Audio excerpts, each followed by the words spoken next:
तो बच्चों हमने जैसे इसके पहले देख लिया था, इससे पहले वाले लेक्चर में हमने जो है अल्कोहल फिनॉल के 3 प्रॉपर्टीज के बारे में पढ़ लिया है, एसिडिक स्ट्रेंथ के तक का हमने कंप्लीट कर लिया था, ठीक है। सबसे पहली केमिकल रिएक्शन हमने सबसे पहली केमिकल प्रॉपर्टीज में हमने पढ़ा रिएक्शन विद मेटल, वो कंप्लीट हो चुका था।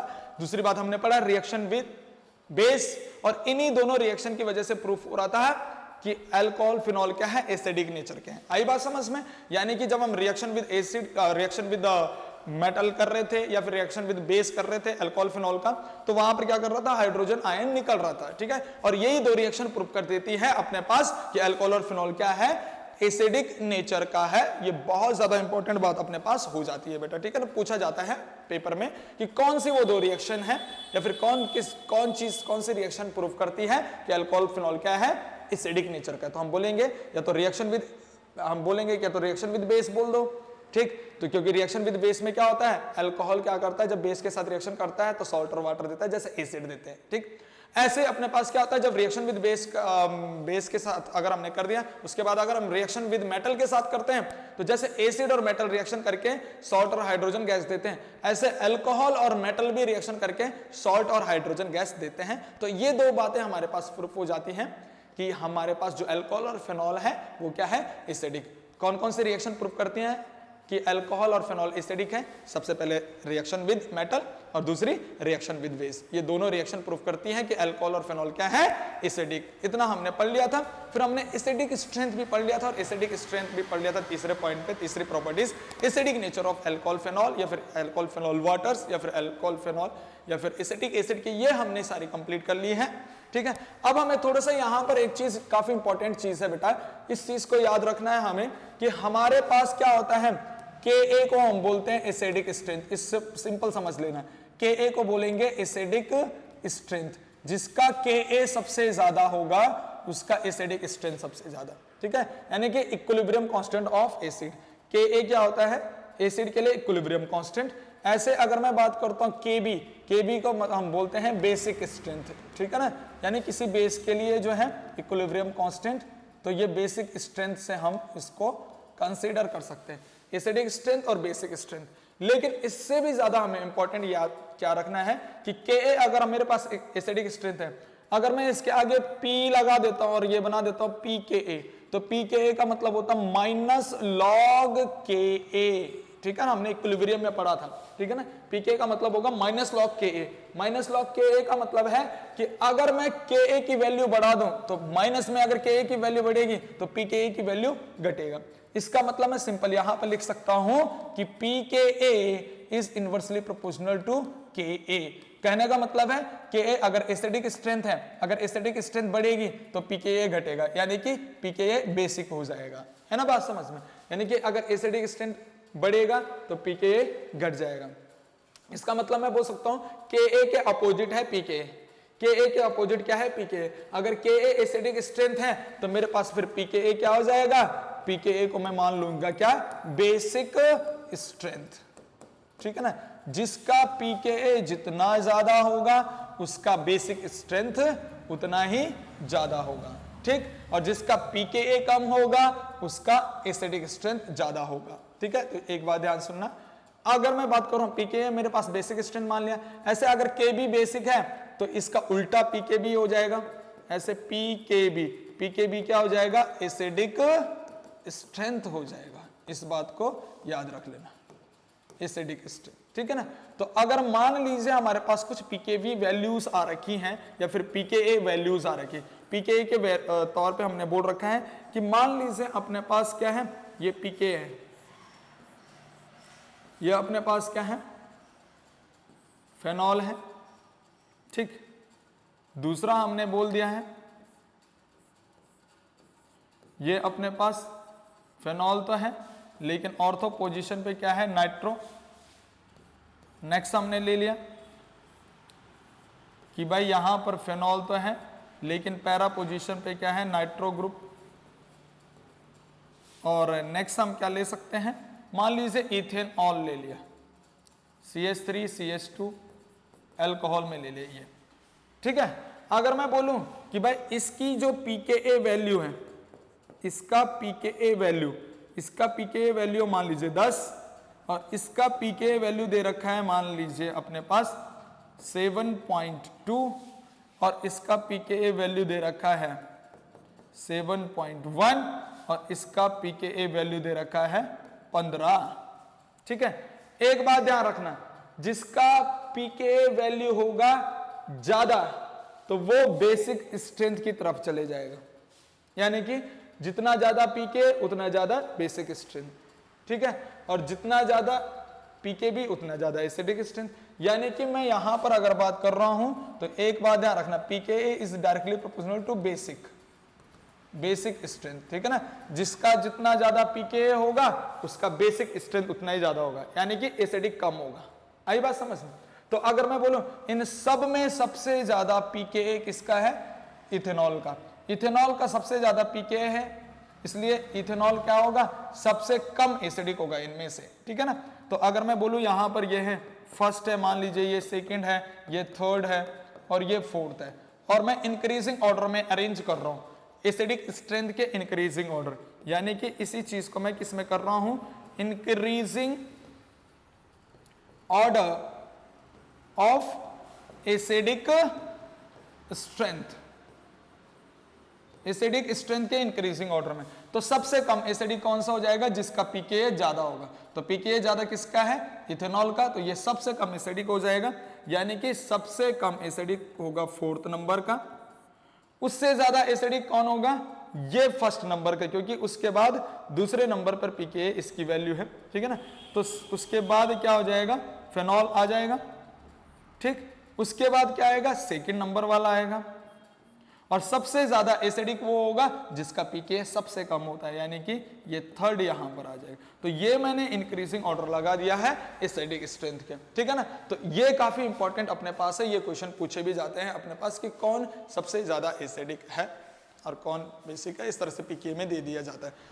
लेकिन साथ ही साथ में अगर यहां पर बात करूं, एक इंपॉर्टेंट क्वेश्चन के तौर पे यहां पर चीजें इस तरह से आती हैं कि मान लीजिए अपने पास कुछ कंपाउंड्स दे रखे हैं हमारे पास। ठीक है ना, हमारे पास दे रखा है, जैसे मान लीजिए सबसे पहले दे रखा है कि भाई फेनॉल। ठीक, फेनॉल दे रखा है यहां पर, या फिर मैं सारे कंपाउंड यहां पर लिख लेता हूं।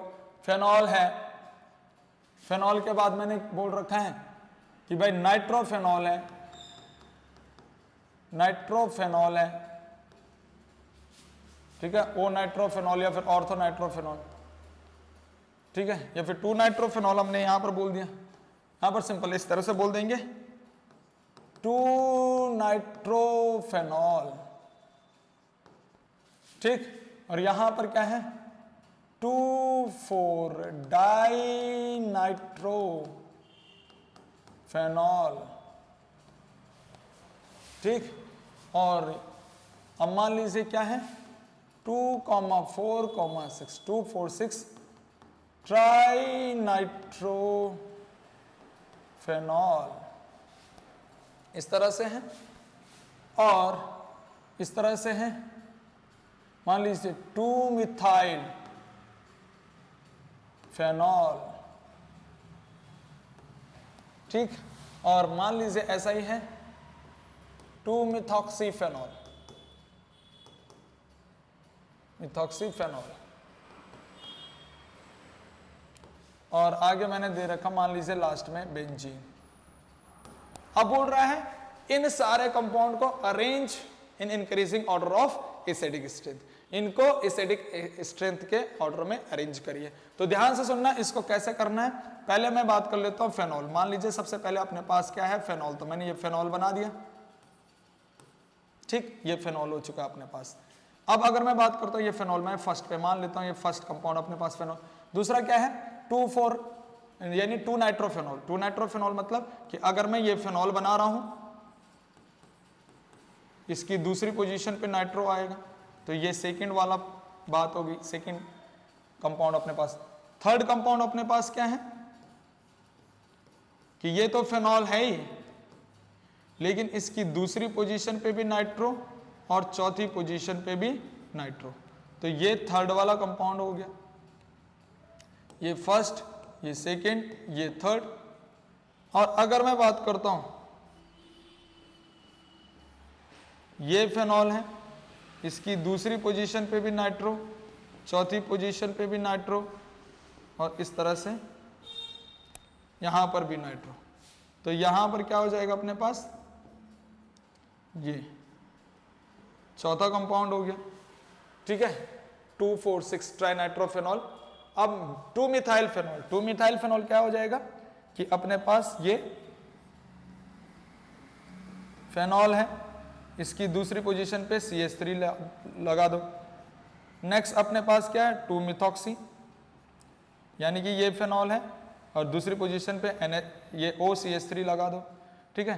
तो ये अपने पास 5वां कंपाउंड हो गया, ये अपने पास 6ठा कंपाउंड हो गया, और लास्ट में अपने पास क्या है, बेंजीन, ये, ठीक है। ये अपने पास क्या हो गया, 7वां कंपाउंड हो गया। अब मुझे इनको इंक्रीजिंग ऑर्डर में लगाना है एसिडिक स्ट्रेंथ के। अब एक बात ध्यान सुनना, तुम्हें पता है प्लस आई के बारे में, प्लस आई के बारे में तो पता है ना। एक बात ध्यान सुनना, इन दोनों में अगर बात करें तो ये प्लस आई इफेक्ट देते हैं दोनों के दोनों, यहां पर ये ही देता है plus I effect, plus I effect, और ये भी देता है प्लस आई इफेक्ट।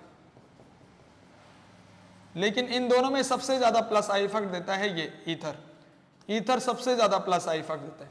इसका मतलब जितना ज्यादा प्लस आई इफेक्ट होगा उतना ज्यादा बेसिक स्ट्रेंथ होती है, ये हमें अभी पता है, पिछले लेक्चर में भी हमने अच्छे से पढ़ा है इसको, ठीक है ना। प्लस आई इफेक्ट जितना ज्यादा हो उतना ज्यादा बेसिक होगा, यानी एसिडिक कम हो जाएगा। अगर मैं बोलूं इन दोनों में प्लस आई है, ठीक, उसके बाद इन तीनों में माइनस आई है, माइनस आई इफेक्ट है, इन तीनों में माइनस है, इन दोनों में प्लस आई है, ठीक है। इन दोनों में क्या है, प्लस आई, जिसमें से प्लस आई इसमें सबसे ज्यादा है। तो जो माइनस आई वाले हैं वो तो एसिडिक हो जाएंगे, वो एसिडिक की तरफ चल जाएंगे, जो प्लस आई वाले वो बेसिक की तरफ चल जाएंगे, ठीक। उसके बाद ये फेनॉल है जिसपे कुछ है ही नहीं, ना तो प्लस आई है ना माइनस आई है, ठीक। लेकिन ऑक्सीजन की वजह से ये क्या हो जाएगा, ज्यादा एसिडिक हो जाएगा, ठीक। और तब है अपने पास बेंजीन, ठीक है। अब हम बात करेंगे, हमें increasing order of acidic strength अगर लेके चलना है तो increasing order of acidic strength मतलब पहले ये लिखना है कि सबसे कम एसिडिक कौन है, सबसे कम एसिडिक होगा जिसपे प्लस आई होगा। तो प्लस आई इन दोनों पे है, इसमें भी सबसे ज्यादा प्लस आई ये ईथर वाले पे, इसका मतलब है ईथर वाला सबसे कम एसिडिक होगा। तो सबसे पहले नंबर पे अगर मैं इंक्रीजिंग ऑर्डर में अरेंज कर रहा हूं यहां पर, यानी कि इस चीज को मैं क्या कर रहा हूं, increasing order, increasing order of acidic strength, acidic strength के इंक्रीजिंग ऑर्डर पे अगर मैं इसको अरेंज कर रहा हूं तो किस तरह से करूंगा, सबसे पहले मैं किसके बारे में बात करूंगा, सबसे कम एसिडिक कौन सा है, ये 6 वाला, उससे ज्यादा एसिडिक कौन सा है, 5th वाला, उससे ज्यादा एसिडिक कौन सा है बेटा, ठीक है। इन दोनों में हमने बात करी, ठीक है, सबसे कम एसिडिक उससे ज्यादा एसिडिक। उसके बाद अगर मैं एसिडिक की बात करता हूं उसके बाद बेंजीन हो जाएगा, ठीक, और बेंजीन से ज्यादा एसिडिक होगा फेनॉल। आई बात समझ, फेनॉल तो एसिडिक ही है लेकिन बेंजीन तो इस तरह से अपने पास एसिडिक नहीं है, ठीक है। तो इसके बाद अपने पास आएगा बेंजीन, यानी कि ये 7वां, और उसके बाद आ जाएगा फेनॉल, ठीक है। फेनॉल उसके बाद एसिडिक हो जाएगा यानी कि फर्स्ट। और अब इन तीनों में माइनस आई है, और माइनस आई सबसे ज्यादा माइनस आई होगा इस चौथे पे, ठीक है, चौथा सबसे ज्यादा एसिडिक, जिसमें सबसे कम माइनस आई है, यानी कि यहां पर माइनस आई अगर मैं देखूं तो इसमें माइनस आई कम, उससे ज्यादा इस पे 2 नाइट्रो ग्रुप पे माइनस आई ज्यादा, सबसे ज्यादा माइनस आई होगी जिसपे 3 नाइट्रो ग्रुप है। आई बात समझ, जिसपे जितना ज्यादा माइनस आई वो सबसे ज्यादा एसिडिक। तो इन तीनों में से अगर मैं देखूं, इन तीनों में से सबसे ज्यादा एसिडिक होगा ये, उससे कम एसिडिक ये, और उससे कम एसिडिक है। इसका मतलब अगर मैं लिखूं बढ़ते हुए क्रम में तो सबसे पहले हम इसको लिखेंगे, ठीक है, इन तीनों में से सबसे पहले ये आएगा, सबसे कम एसिडिक ये है। इसका मतलब है कि अब मैं इस फेनॉल से ज्यादा एसिडिक की बात करता हूं तो फेनॉल से ज्यादा एसिडिक होगा ये नाइट्रोफेनॉल, यानी कि यहां पर आ जाएगा दूसरा, उसके बाद आएगा तीसरा, और सबसे लास्ट में जो सबसे ज्यादा एसिडिक है वो है 4th, है ना, चौथा। तो ये यहां पर इसका ऑर्डर चले गया, इस बात को याद रख लेना, काफी इंपॉर्टेंट, ठीक है ना। तो इस तरह से क्वेश्चन भी पूछा जाता है। तो इस तरह से हमने एसिडिक स्ट्रेंथ अल्कोहल फेनॉल की कंप्लीट कर चुके हैं। ठीक है ना। तो अब हम जो है 3 प्रॉपर्टीज अपने पास पूरी हो चुकी हैं। अब हम चलते हैं चौथी प्रॉपर्टीज की तरफ और वो चौथी केमिकल रिएक्शन अपने पास हो जाएगी। नेक्स्ट केमिकल रिएक्शन जो है, चौथी केमिकल रिएक्शन, वो हो जाएगा एस्टरिफिकेशन। एस्टरिफिकेशन नाम ही काम है, एस्टरिफिकेशन। एस्टरिफिकेशन मतलब एस्टर का मतलब है एस्टर, फिकेशन का मतलब फॉर्मेशन, ठीक है। एस्टर का फॉर्मेशन यानी कि फॉर्मेशन होता है एस्टर का, पर किससे बनता है एस्टर? कार्बोक्सिलिक एसिड और अल्कोहल को हम अगर डाल देते हैं एक साथ तो वहां से वाटर रिमूव हो जाता है और अल्कोहल बन जाता है, वो एस्टर बन जाता है, ठीक है ना। इस बात को याद रखना। यानी कि मैं यहां पर लिखूंगा एस्टरिफिकेशन क्या होगा? Formation of ester. Formation of ester from, कहां से बनेगा? Formation of ester from, formation of ester from, कहां से बनेगा? एस्टर बनेगा formation of ester from carboxylic acid, carboxylic acid and alcohol. Carboxylic acid and alcohol, carboxylic acid और alcohol को मिलाकर जो बनेगा वो क्या बनेगा? एस्टर बनेगा। इस घटना को हम क्या बोलते हैं? एस्टरिफिकेशन कहते हैं। जैसे मान लीजिए अपने पास ये कार्बोक्सिलिक एसिड RCOH, ये कार्बोक्सिलिक एसिड है, कोई भी कार्बोक्सिलिक एसिड है, और मैं यहां पर क्या कर रहा हूं? कोई अल्कोहल यूज कर रहा हूं। जैसे मान लीजिए ये OH, यहां पर अल्कोहल यूज कर रहा है, ठीक है। अब आगे होगा क्या? एक बात याद रखना बेटा, कार्बोक्सिलिक एसिड से OH जाएगा और अल्कोहल से H पॉजिटिव जाएगा, तो ये OH नेगेटिव H पॉजिटिव आगे चले कि निकल जाएंगे यहां से, और इस तरह से यहां से वाटर रिमूव हो चुका होगा, ठीक। अब ये H पॉजिटिव जब अल्कोहल से निकलेगा तो ऑक्सीजन नेगेटिव बच जाएगा। OH नेगेटिव जब कार्बोक्सिलिक एसिड से निकलेगा तो ये कार्बन के ऊपर पॉजिटिव चार्ज। अब ये नेगेटिव अटैक करेगा इस कार्बन पॉजिटिव पे और आगे एस्टर बना देगा। किस तरह से? देखो ये R और C डबल बॉन्ड O है। अब इस C double bond O carbon पे क्या आ जाएगा? इधर से OR आ जाएगा, यानी कि ये एस्टर बन चुका है। ये क्या बन चुका है? एस्टर। इतना ग्रुप एस्टर ग्रुप होता है। तो ये इस तरह से अपने पास एस्टर बन चुका है। आई बात समझ में? ठीक है, तो ये इस तरह से एस्टर बन किया है। और एस्टर की अगर बात करते हैं तो स्वीट स्मेल होती है इसकी। क्या होती है बेटा? एस्टर की स्वीट स्मेल होती है इसकी। और स्वीट स्मेल जब इसकी होती है तो इस वजह से इसको हम कॉस्मेटिक चीजों में यूज करते हैं। यूज इन कॉस्मेटिक, ठीक है, कॉस्मेटिक चीजों में इसको यूज करते हैं। यूज इन किन किन चीजों में यूज कर सकते हैं? कॉस्मेटिक की चीजों में यूज कर सकते हैं, कॉस्मेटिक की चीजों में यूज करते हैं, ठीक है। ब्यूटी वाली चीजों में यूज करते हैं, फ्रेग्रेंस के लिए यूज करते हैं, परफ्यूम वगैरह में, परफ्यूम्स इत्र वगैरह में यूज करते हैं, ठीक है ना। मीठी सुगंध आती है परफ्यूम्स वगैरह इत्र वगैरह में, इसको यूज कर सकते हैं। और हम इसको ब्यूटी प्रोडक्ट्स में भी यूज कर सकते हैं ना, ब्यूटी प्रोडक्ट में भी यूज होता है, ब्यूटी प्रोडक्ट्स में भी ये यूज होता है एस्टर, ठीक है ना। तो मान लीजिए कोई भी कार्बोक्सिलिक एसिड उठा दोगे, कोई भी अल्कोहल उठा दोगे तो अपने पास इस तरह से एस्टर बन जाएगा।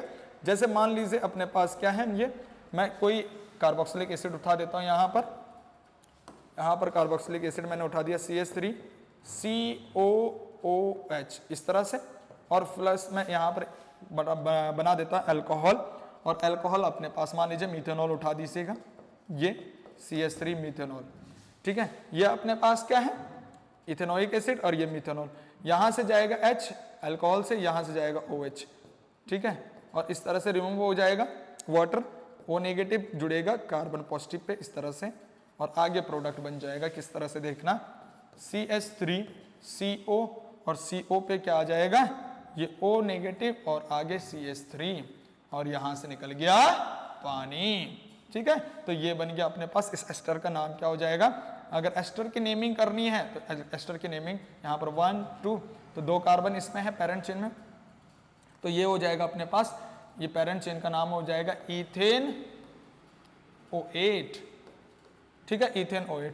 और इधर इसके साथ लग गया मिथाइल ग्रुप, तो यहां पर लिख देंगे मिथाइल इथेन O8, ठीक है। एस्टर की नेमिंग हमें कैसे करनी है? एस्टर की नेमिंग सिंपल होती है। जैसे मान लीजिए यहां पर अगर नेमिंग मैं बता रहा हूं तो ये R है, बीच में C डबल बॉन्ड O और ये OR, ठीक। तो जो कार्बन डबल बॉन्ड O के साथ जो भी पोर्शन यहां पर आएगा इस साइड वाला, तो ये बन जाता है पेरेंट, ठीक। बाकी इस साइड वाला क्या होता है? सब्स्टिट्यूएंट, सब्स्टिट्यूएंट अल्काइल, ठीक है। तो ये एक अल्काइल होता है, ठीक है।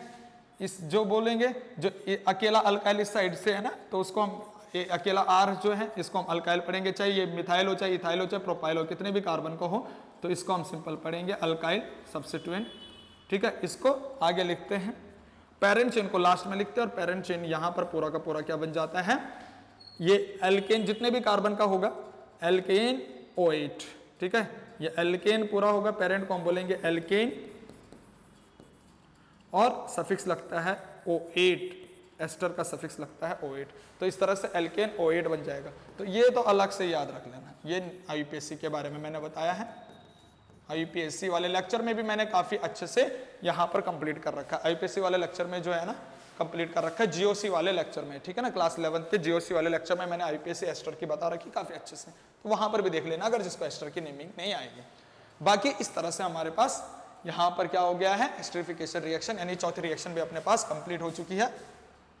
नेक्स्ट पांचवी रिएक्शन काफी इंपॉर्टेंट है, एसिटाइलेशन रिएक्शन, उसको मैं स्टार कर लेता हूं, ये पेपर में पूछी जाती है एसिटाइलेशन रिएक्शन, ठीक है ना। पांचवी है एसिटाइलेशन रिएक्शन। अब इस एसिटाइलेशन रिएक्शन में क्या होता है अपने पास, ध्यान से सुनना, यहां पर हम लेते हैं सैलिसिलिक एसिड, क्या लेते हैं, सैलिसिलिक एसिड, और सैलिसिलिक एसिड बनता कैसे है कि ये फेनॉल ऑर्थो पोजीशन पे कार्बोक्सिलिक एसिड, ठीक है ना, ये सैलिसिलिक एसिड है। और इसी सैलिसिलिक एसिड की प्रिपरेशन हम आगे भी देखेंगे, यानी कि जो कॉल्वेज रिएक्शन हम करेंगे ना, कॉल्वेज रिएक्शन इसी में देखेंगे अभी आगे, तो वहां पर सैलिसिलिक एसिड बनता है, तो वो भी देखेंगे हम आगे। अभी यहां पर क्या है, ये सैलिसिलिक एसिड है, सैलिसिलिक एसिड। अब इस सैलिसिलिक एसिड में मैं क्या ऐड कर देता हूं, acid anhydride, acid anhydride, acid anhydride group क्या होता है इस तरह से, CH3CO और बीच में O, और फिर इस तरह से C डबल बॉन्ड O, और इस तरह से CH3, ठीक है ना। तो ये अपने पास एसिड एनहाइड्राइड हो गया, क्या है ये, acid anhydride, very very important. अब इसमें होता क्या है कि यहां से ये बॉन्ड टूटता है, यहां से ये बॉन्ड टूटेगा, ऑक्सीजन और कार्बन के बीच का बॉन्ड टूटता है, ऑक्सीजन मोर इलेक्ट्रोनेगेटिव है तो ऑक्सीजन पे नेगेटिव आ जाएगा, कार्बन पे पॉजिटिव आ जाएगा अगर ये बॉन्ड यहां से टूटता है तो, ठीक है ना। तो ये कार्बन पॉजिटिव और ऑक्सीजन नेगेटिव हो जाएगा। अब यहां पर क्या होगा कि यहां से जाएगा पूरा OH, OH नेगेटिव यहां से जाएगा, और यहां कार्बन डबल बॉन्ड O, ये कार्बन पर रहता है पॉजिटिव चार्ज, ठीक है। अब क्या होगा, यहां पर अगर देखें होने वाला क्या चीज है कि ये अपने पास जो है OH, यहां से OH ना जाते हुए, यहां से OH ना जाते हुए, अगर यहां की बात करते हैं, यहां से OH ना जाते हुए क्या कर जाता है, केवल H जाता है, केवल यहां से क्या जाता है, H पॉजिटिव, ठीक है। ये H पॉजिटिव जाएगा, इस H पॉजिटिव को कौन खींच लेगा, इस H पॉजिटिव को खींचेगा कौन, ये O नेगेटिव, इस तरह से, ठीक। H पॉजिटिव यहां से जाएगा तो यहां पर आ जाएगा O नेगेटिव, और O नेगेटिव किसको खींचेगा अपने ऊपर, इस कार्बन पॉजिटिव को, ठीक है। तो ये है एसिटाइल ग्रुप, ये एसिटाइल ग्रुप क्या जुड़ जाता है, इसके साथ जुड़ जाता है। आगे किस तरह से हो जाएगा कि यहां पर ध्यान सुनना, ये तो अपने पास क्या था, फेनॉल, ठीक। अब यहां से हमने बोला कि C डबल बॉन्ड O, और O नेगेटिव यहां पर रह गया, उस O नेगेटिव पे ये कार्बन पॉजिटिव ग्रुप आ जाता है, तो ये C डबल बॉन्ड O, और आगे क्या हो जाता है इस तरह से CH3, ठीक है। तो ये एसिटाइलेटेड सैलिसिलिक एसिड बन जाता है। आगे क्या बन जाता है भाई, सैलिसिलिक एसिड पे अगर एसिटाइल ग्रुप जुड़ गया, ये ग्रुप अपने पास जो है, ये ग्रुप होता है एसिटाइल ग्रुप, एसिटाइल ग्रुप, ठीक। तो एसिटाइलेशन रिएक्शन का मतलब है, एसिटाइलेशन मतलब एसिटाइल का एडिशन को एसिटाइलेशन कहते हैं, और ये हमने सैलिसिलिक एसिड पे ये एसिटाइल ग्रुप जोड़ दिया, ये एसिटाइल ग्रुप है, ठीक है। तो इसका एडिशन हो गया, तो आगे क्या बन गया, acetylated, acetylated salicylic acid, salicylic acid, acetylated salicylic acid यहां पर बन चुका है। एसिटाइलेटेड सैलिसिलिक एसिड को हम क्या बोलते हैं, सिंपल एस्प्रिन भी बोल सकते हैं। एस्प्रिन क्या होती है, मेडिसिन होती है ना बेटा, ठीक है, पेन किलर होती है, मेडिसिन होती है, पेन किलर होती है, मतलब यहां पर अगर बात करें, डिस्प्रिन होती है पेन किलर, डिस्प्रिन तो क्या होती है, सर दर्द वगैरह के लिए यूज करते हैं, पेन किलर होती है। लेकिन ये एस्प्रिन क्या होता है, एनाल्जेसिक वगैरह वगैरह में तौर भी यूज करते हैं। और क्या होता है कि ये बहुत ही ज्यादा इंपॉर्टेंट काम करती है ऑर्गन ट्रांसप्लांट के तौर पे, क्योंकि ये नर्वस सिस्टम को क्या कर देता है, ब्लॉक कर देता है। ठीक है ना, नर्वस सिस्टम को अगर नर्वस सिस्टम को ब्लॉक नहीं करता, नर्वस सिस्टम को क्या कर देता है, थोड़ा सा स्लो कर देता है, ताकि हमें किसी चीज का दर्द वगैरह का ज्यादातर एहसास नहीं होता है। ठीक है, जैसे ऑर्गन ट्रांसप्लांट के तौर पे उस टाइम पे एस्पिरिन वगैरह का यूज करा जाता है। ठीक है, तो एस्पिरिन है यहाँ पर ये चीज, ये बन गया एसिटाइलेटेड सैलिसिलिक एसिड को एस्पिरिन बोलते हैं। और इंपॉर्टेंट रिएक्शन है, पेपर में पूछी जाती है, बहुत ज्यादा इंपॉर्टेंट। ठीक है, तो ये 5 रिएक्शन हो गई हैं। अब अपने पास जो छठी रिएक्शन है, वो छठी रिएक्शन अपने पास क्या है, रिएक्शन विद ल्यूकास रिएजेंट। ठीक है, ल्यूकास रिएजेंट के साथ रिएक्शन अगर मैं करता हूं यहां पर फिनॉल की या फिर अल्कोहल की, reaction with Lucas reagent, very very important. ठीक है, ल्यूकास रिएजेंट, ल्यूकास रिएजेंट क्या होता है, एनहाइड्रस ZnCl2 प्लस HCl। ठीक है, HCl इसके साथ। तो अगर मैं बात करते हैं, ये ल्यूकास रिएजेंट टेस्ट के तौर पे भी इसको जाना जाता है, ल्यूकास रिएजेंट टेस्ट, क्योंकि प्राइमरी सेकेंडरी टर्सरी अल्कोहल को डिस्टिंग्विश करने के लिए करते हैं, लेकिन वो हम अभी देखते हैं, पहले इसको समझ लीजिए। मान लीजिए अपने पास क्या है, कोई प्राइमरी अल्कोहल है। ठीक, प्राइमरी अल्कोहल RCH2OH, ये प्राइमरी अल्कोहल है क्योंकि प्राइमरी कार्बन पे अलग रखा है। अगर मैं यहां पर ल्यूकास रिएजेंट डाल देता हूं, एनहाइड्रस ZnCl2 और यहां पर HCl, ऐसे में यहां पर बात कर दिया, अपने पास सेकेंडरी अल्कोहल है। और सेकेंडरी अल्कोहल अगर बात करते हैं RCHROH, ये अपने पास है सेकेंडरी अल्कोहल। और इस तरह से अपने पास क्या है, टर्सरी अल्कोहल है, R ये R ये OH, इस तरह से अपने पास क्या है, ये टर्सरी अल्कोहल।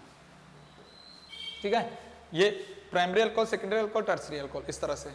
अब यहां पर ध्यान से सुनना है कि जैसे हमने यहां पर ल्यूकास रिएजेंट डाला, तो कुछ नहीं, बस क्या है, यहां से OH हटाना है, यहां से जहां पर भी OH है, इससे कोई मतलब नहीं है प्राइमरी सेकेंडरी टर्सरी है। हमने इससे पहले वाले चैप्टर में हेलो एल्केन हेलो एरिन्स में भी करा था प्रिपरेशन के टाइम पे, कि प्रिपरेशन ऑफ हेलो एल्केन कैसे बनता है फ्रॉम अल्कोहल। तो ल्यूकास रिएजेंट वहां पर पहला मेथड करा था।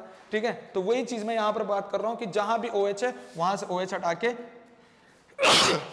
सॉरी, वहां से OH हटा के Cl लगा दीजिएगा। ठीक है ना, क्लोरीन लगा दीजिए, तो अपने पास क्या हो जाएगा, हेलो एल्केन बन जाएगा, RCH2Cl प्लस यहां से हटा क्या OH, और ये H क्या चले गया, H2O के फॉर्म में निकल गया।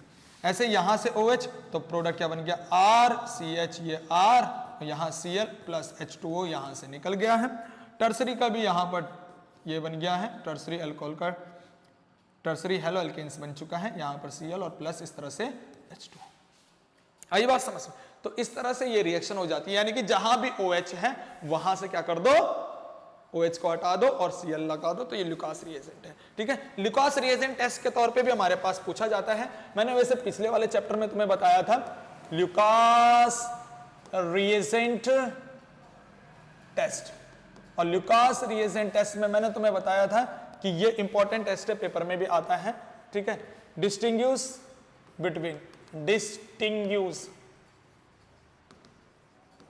Between primary secondary tertiary alcohol, very very important.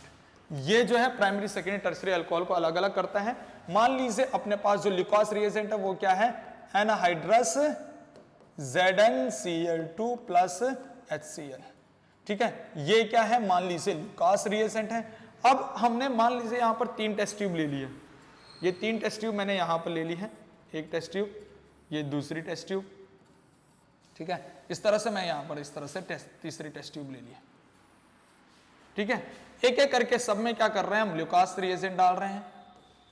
यानी कि पहले यहां पर मान लीजिए कि यहां पर क्या है, अल्कोहल है, यहां पर तीनों में क्या है, कलरलेस अल्कोहल है। और मेरे से पूछ रखा है बताओ कौन सा अल्कोहल प्राइमरी, कौन सा अल्कोहल सेकेंडरी और कौन सा अल्कोहल टर्सरी। मेरे को 3 टेस्ट ट्यूब दे रखी है और तीनों क्या है कलरलेस, तो मैं देख के तो बता नहीं सकता हूं कि भाई कौन सा प्राइमरी, कौन सा सेकेंडरी, कौन सा टर्सरी। तो उसके लिए करते हैं ल्यूकास रिएजेंट टेस्ट। तो ल्यूकास रिएजेंट टेस्ट क्या होता है, मैंने पहले में भी ल्यूकास रिएजेंट डाल दिया, दूसरे में भी ल्यूकास रिएजेंट, तीसरे में भी ल्यूकास रिएजेंट डाल दिया, इस तरह से। तो जैसे ही मैंने ल्यूकास रिएजेंट डाला, जिसमें ल्यूकास रिएजेंट डालते ही एकदम से क्या बन गई यहां पर टर्बिडिटी। टर्बिडिटी मतलब यहां पर इस तरह से धुंधलापन बन गया, ठीक है, इंस्टेंट टर्बिडिटी। ल्यूकास रिएजेंट डालते ही जिसमें टर्बिडिटी बन गई, यानी कि जिसमें बनती है इंस्टेंट टर्बिडिटी, टर्बिडिटी यानी धुंधलापन, instant turbidity at room temperature. Room temperature पे, रूम टेम्परेचर क्या होता है 25 डिग्री सेंटीग्रेड। अगर उस 25 डिग्री सेंटीग्रेड या 298 केल्विन, केल्विन में क्या हो जाएगा 298 केल्विन और डिग्री सेंटीग्रेड में 25 डिग्री सेंटीग्रेड, तो उस रूम टेम्परेचर पे अगर एकदम से टर्बिडिटी यहां पर ऑब्टेन हो गई, तो इसको मैंने बोल दिया क्या, टर्सरी अल्कोहल, ठीक है। इस बात को याद रखना है, T for turbidity, instant turbidity, tertiary alcohol में इसको याद रख लेना, ठीक है। और फिर अगर मैंने इसमें यहां पर क्या डाला, ल्यूकास रिएजेंट डाला, लेकिन यहां पर टर्बिडिटी तो बनी तो है, लेकिन टर्बिडिटी बनी है थोड़ा समय बाद, और वो समय बाद मान लीजिए, यानी कि यहां पर मैं बोल रहा हूं टर्बिडिटी फॉर्म तो हो रही है, form turbidity form after 2 to 5 minute, 2 से 5 मिनट के बाद यहां पर टर्बिडिटी बन रही है, 2 से 5 मिनट यहां पर टर्बिडिटी बनने में लगेगा eight room temperature. Room temperature, तो जिसमें रूम टेम्परेचर में 2 से 5 मिनट लगे टर्बिडिटी बनाने में, यानी थोड़ा समय लगा, 2 से 5 मिनट लगे टर्बिडिटी बनाने में, तो इसका मतलब वो क्या होगा, सेकेंडरी अल्कोहल होगा, इसको याद रखना। और जिसमें अगर मैं बात करी कि अब अगर मैंने इसमें क्या डाला, ल्यूकास रिएजेंट डाला, और यहां पर टर्बिडिटी बनी ही नहीं, turbidity not form, turbidity not observe, turbidity not observe eight room temperature. Room temperature पे अगर टर्बिडिटी नहीं बनी, नहीं ऑब्टेन हुई, तो इसलिए हम इसको बोल देंगे प्राइमरी अल्कोहल। तो ये हो जाता है अपने पास प्राइमरी अल्कोहल। अब एक बात यहां सुनना, मैंने यहां पर बोला है कि रूम टेम्परेचर पे टर्बिडिटी नहीं बन रही है, तो रूम टेम्परेचर पे टर्बिडिटी नहीं बन रही है प्राइमरी में, ठीक है। तो इस तरह से हम क्या कर देते हैं, तीनों ही अल्कोहल को हम डिस्टिंग्विश कर सकते हैं। भाई हम याद रखेंगे कि टर्सरी में इंस्टेंट टर्बिडिटी बन जाती है, टर्सरी जो अल्कोहल होगा उसमें ल्यूकास रिएजेंट डालते एकदम टर्बिडिटी, एकदम से धुंधलापन देखने को मिलेगा, वहां पर धुंध टाइप की देखने को मिलेगी। तो इस तरह से मैं बोल रहा हूं कि इंस्टेंट टर्बिडिटी जिसमें बनती है वो टर्सरी अल्कोहल होगा, जिसमें टर्बिडिटी 2 से 5 मिनट लगते हैं टर्बिडिटी बनने में, वो सेकेंडरी अल्कोहल, और जिसमें रूम टेम्परेचर पे टर्बिडिटी बनती ही नहीं है, वो क्या हो जाएगा अपने पास, प्राइमरी अल्कोहल हो जाएगा। इस बात को याद रखना। तो इस तरह से हम इस तरह से प्राइमरी, सेकेंडरी, टर्सरी अल्कोहल को हम अलग अलग कर सकते हैं, डिस्टिंग्विश कर सकते हैं, किसकी सहायता से, ल्यूकास रिएजेंट के सहायता से। तो ये टेस्ट काफी इंपॉर्टेंट है, पेपर में आता है अपने पास, ठीक है। साथ ही साथ मैं यहां पर बात कर रहा हूं बेटा कि यहां पर टर्बिडिटी तो बनती नहीं है प्राइमरी में रूम टेम्परेचर पे, लेकिन अगर रूम टेम्परेचर से ऊपर टेम्परेचर हो जाए तो ये भी टर्बिडिटी बनाएगा, इस बात को भी याद रख लेना। Also form turbidity above room temperature, यहां पर star point, also primary alcohol also form turbidity above room temperature, room temperature के ऊपर ये भी टर्बिडिटी बनाएगा, इस बात को याद रख लेना, ठीक है। पर अगर रूम टेम्परेचर पे हम देख रहे हैं तो रूम टेम्परेचर पे प्राइमरी वाला क्या नहीं करेगा, टर्बिडिटी नहीं बनाएगा। लेकिन अगर मैं उसको गर्म कर दूं, हीट कर दूं उस ट्यूब को, टेस्ट ट्यूब को, तो वहां पर भी हमें टर्बिडिटी देखने को मिलेगा, ठीक है। तो इस तरह से याद रखना, हमें ये चीजें काफी इंपॉर्टेंट है अपने पास, ठीक। तो अपने पास कितनी रिएक्शन हो चुकी हैं, अपने पास ये छठी रिएक्शन भी हो चुका है अपने पास, ठीक है। इसके बाद सातवीं रिएक्शन क्या है, PCl3 PCl5 के बाद, ठीक है ना। PCl5 के साथ भी हम रिएक्शन कर सकते हैं, PCl3 PCl5, ठीक है। जैसे हमने प्रिपरेशन करा था ना, तो हमने अल्कोहल का हेलो एल्केन में, इससे पहले वाले चैप्टर में हमने करा था हेलो एल्केन के प्रिपरेशन। तो अल्कोहल से 3 मेथड था, पहले ल्यूकास रिएजेंट, दूसरा क्या था थायोनिल क्लोराइड और तीसरा PCl3 PCl5। तो पहले थायनिल क्लोराइड वाला भी ले लेते हैं, ठीक है। सातवां जो रिएक्शन अपने पास है, reaction with thionyl chloride, thionyl chloride. अब उस थायोनिल क्लोराइड को हम क्या लिख सकते हैं, SOCl2 भी लिख सकते हैं, कहीं पर SOCl2 होता है, कहीं पर क्या होता है SO2Cl2, ठीक है। दोनों ही थायोनिल क्लोराइड है, ऐसा कोई दिक्कत नहीं है, बस सिंपल इतना अंतर है कि यहां पर जो सेंटर एटम है सल्फर, उसका ऑक्सीडेशन स्टेट +4, यहां पर जो सेंटर एटम है सल्फर, उसका ऑक्सीडेशन स्टेट +6, ठीक है। बाकी ये भी थायोनिल क्लोराइड है, ये भी थायोनिल क्लोराइड है, दोनों में से कोई भी थायोनिल क्लोराइड यूज कर सकते हो, तुम्हारे पास एक ही चीज बनने वाला है हेलोएल्केन्स अल्कोहल का, ठीक है। जैसे मान लीजिए अपने पास ये अल्कोहल है ROH, कोई भी अल्कोहल है, प्राइमरी सेकेंडरी टर्सरी कोई भी अल्कोहल है, और अगर मैंने इसमें क्या डाल दिया, थायोनिल क्लोराइड डाला SOCl2, और क्या होगा यहाँ पर थायोनिल क्लोराइड डाल के क्या हो जाएगा कि यहाँ से OH हटेगा, जैसे लुकास रिएजेंट में हट रहा है किसी भी अल्कोहल, प्राइमरी सेकेंडरी टर्सरी कोई भी अल्कोहल है, वहां से OH हटेगा और वहां Cl लगेगा। तो ऐसे ही यहाँ पर भी होगा कि यहाँ से OH हटा और यहाँ पर Cl लगा, प्लस ये OH जो हटा इसका H, और एक Cl यहाँ से जो हटा वो बन जाएगा HCl, प्लस ये SO, यहाँ SO है और ये SO इस ऑक्सीजन के साथ मिलकर क्या बना देगा, SO2 गैस बना देगा, और ये SO2 गैस यहाँ से रिलीज हो जाएगी, ठीक है ना। जैसे इसका एक एग्जांपल मैं यहाँ पर देख लेता हूँ, मान लीजिए CH3 है और ये CH, ये CH3, अब मान लीजिए हम क्या बोल रहे हैं, ये सेकेंडरी अल्कोहल हमने लिया। अब यहाँ पर मैं कर रहा हूँ SOCl2 थायोनिल क्लोराइड, और क्या हो जाएगा, जहां पर भी OH है वो हटेगा, वहां Cl लग जाएगा, यानी कि आगे क्या बन गया CH, इस तरह से CH3, और यहाँ पर Cl आ गया, और यहाँ से क्या होगा HCl plus SO2 gas release हो चुका है, ठीक है। तो ये अपने पास हमने पिछले चैप्टर में भी पढ़ा है थायोनिल क्लोराइड, ठीक है। और ये बेस्ट मेथड होता है हेलोएल्केन बनाने का, अल्कोहल से हेलोएल्केन बनाने का बेस्ट मेथड है, मैंने पिछले चैप्टर में भी बता रखा है, क्योंकि इसमें क्या होता है 68% प्योर हेलोएल्केन बनता है, तो सबसे बेस्ट मेथड इसी को माना जाता है, ठीक। तो ये हमने सातवीं रिएक्शन तो कर दी है। अब हम करते हैं इसमें नेक्स्ट रिएक्शन, आठवीं रिएक्शन अपने पास है, और आठवीं रिएक्शन की अगर बात करते हैं तो वो हो जाएगा रिएक्शन विद PCl3 PCl5, ठीक है ना। Reaction with PCl3 and PCl5, ठीक है। कि अल्कोहल की रिएक्शन PCl3 और PCl5 के साथ अगर मैं कर रहा हूं, तो मान लीजिए कोई भी अल्कोहल यहां पर हमने ले लिया, प्राइमरी सेकेंडरी टर्सरी अल्कोहल, कोई भी अल्कोहल ले लिया, अब उसको एक बार तो डाल रहे हैं PCl3 के साथ, ये PCl3 के साथ एक बार डाल रहे हैं PCl5 के साथ, ध्यान से सुनना, ठीक है।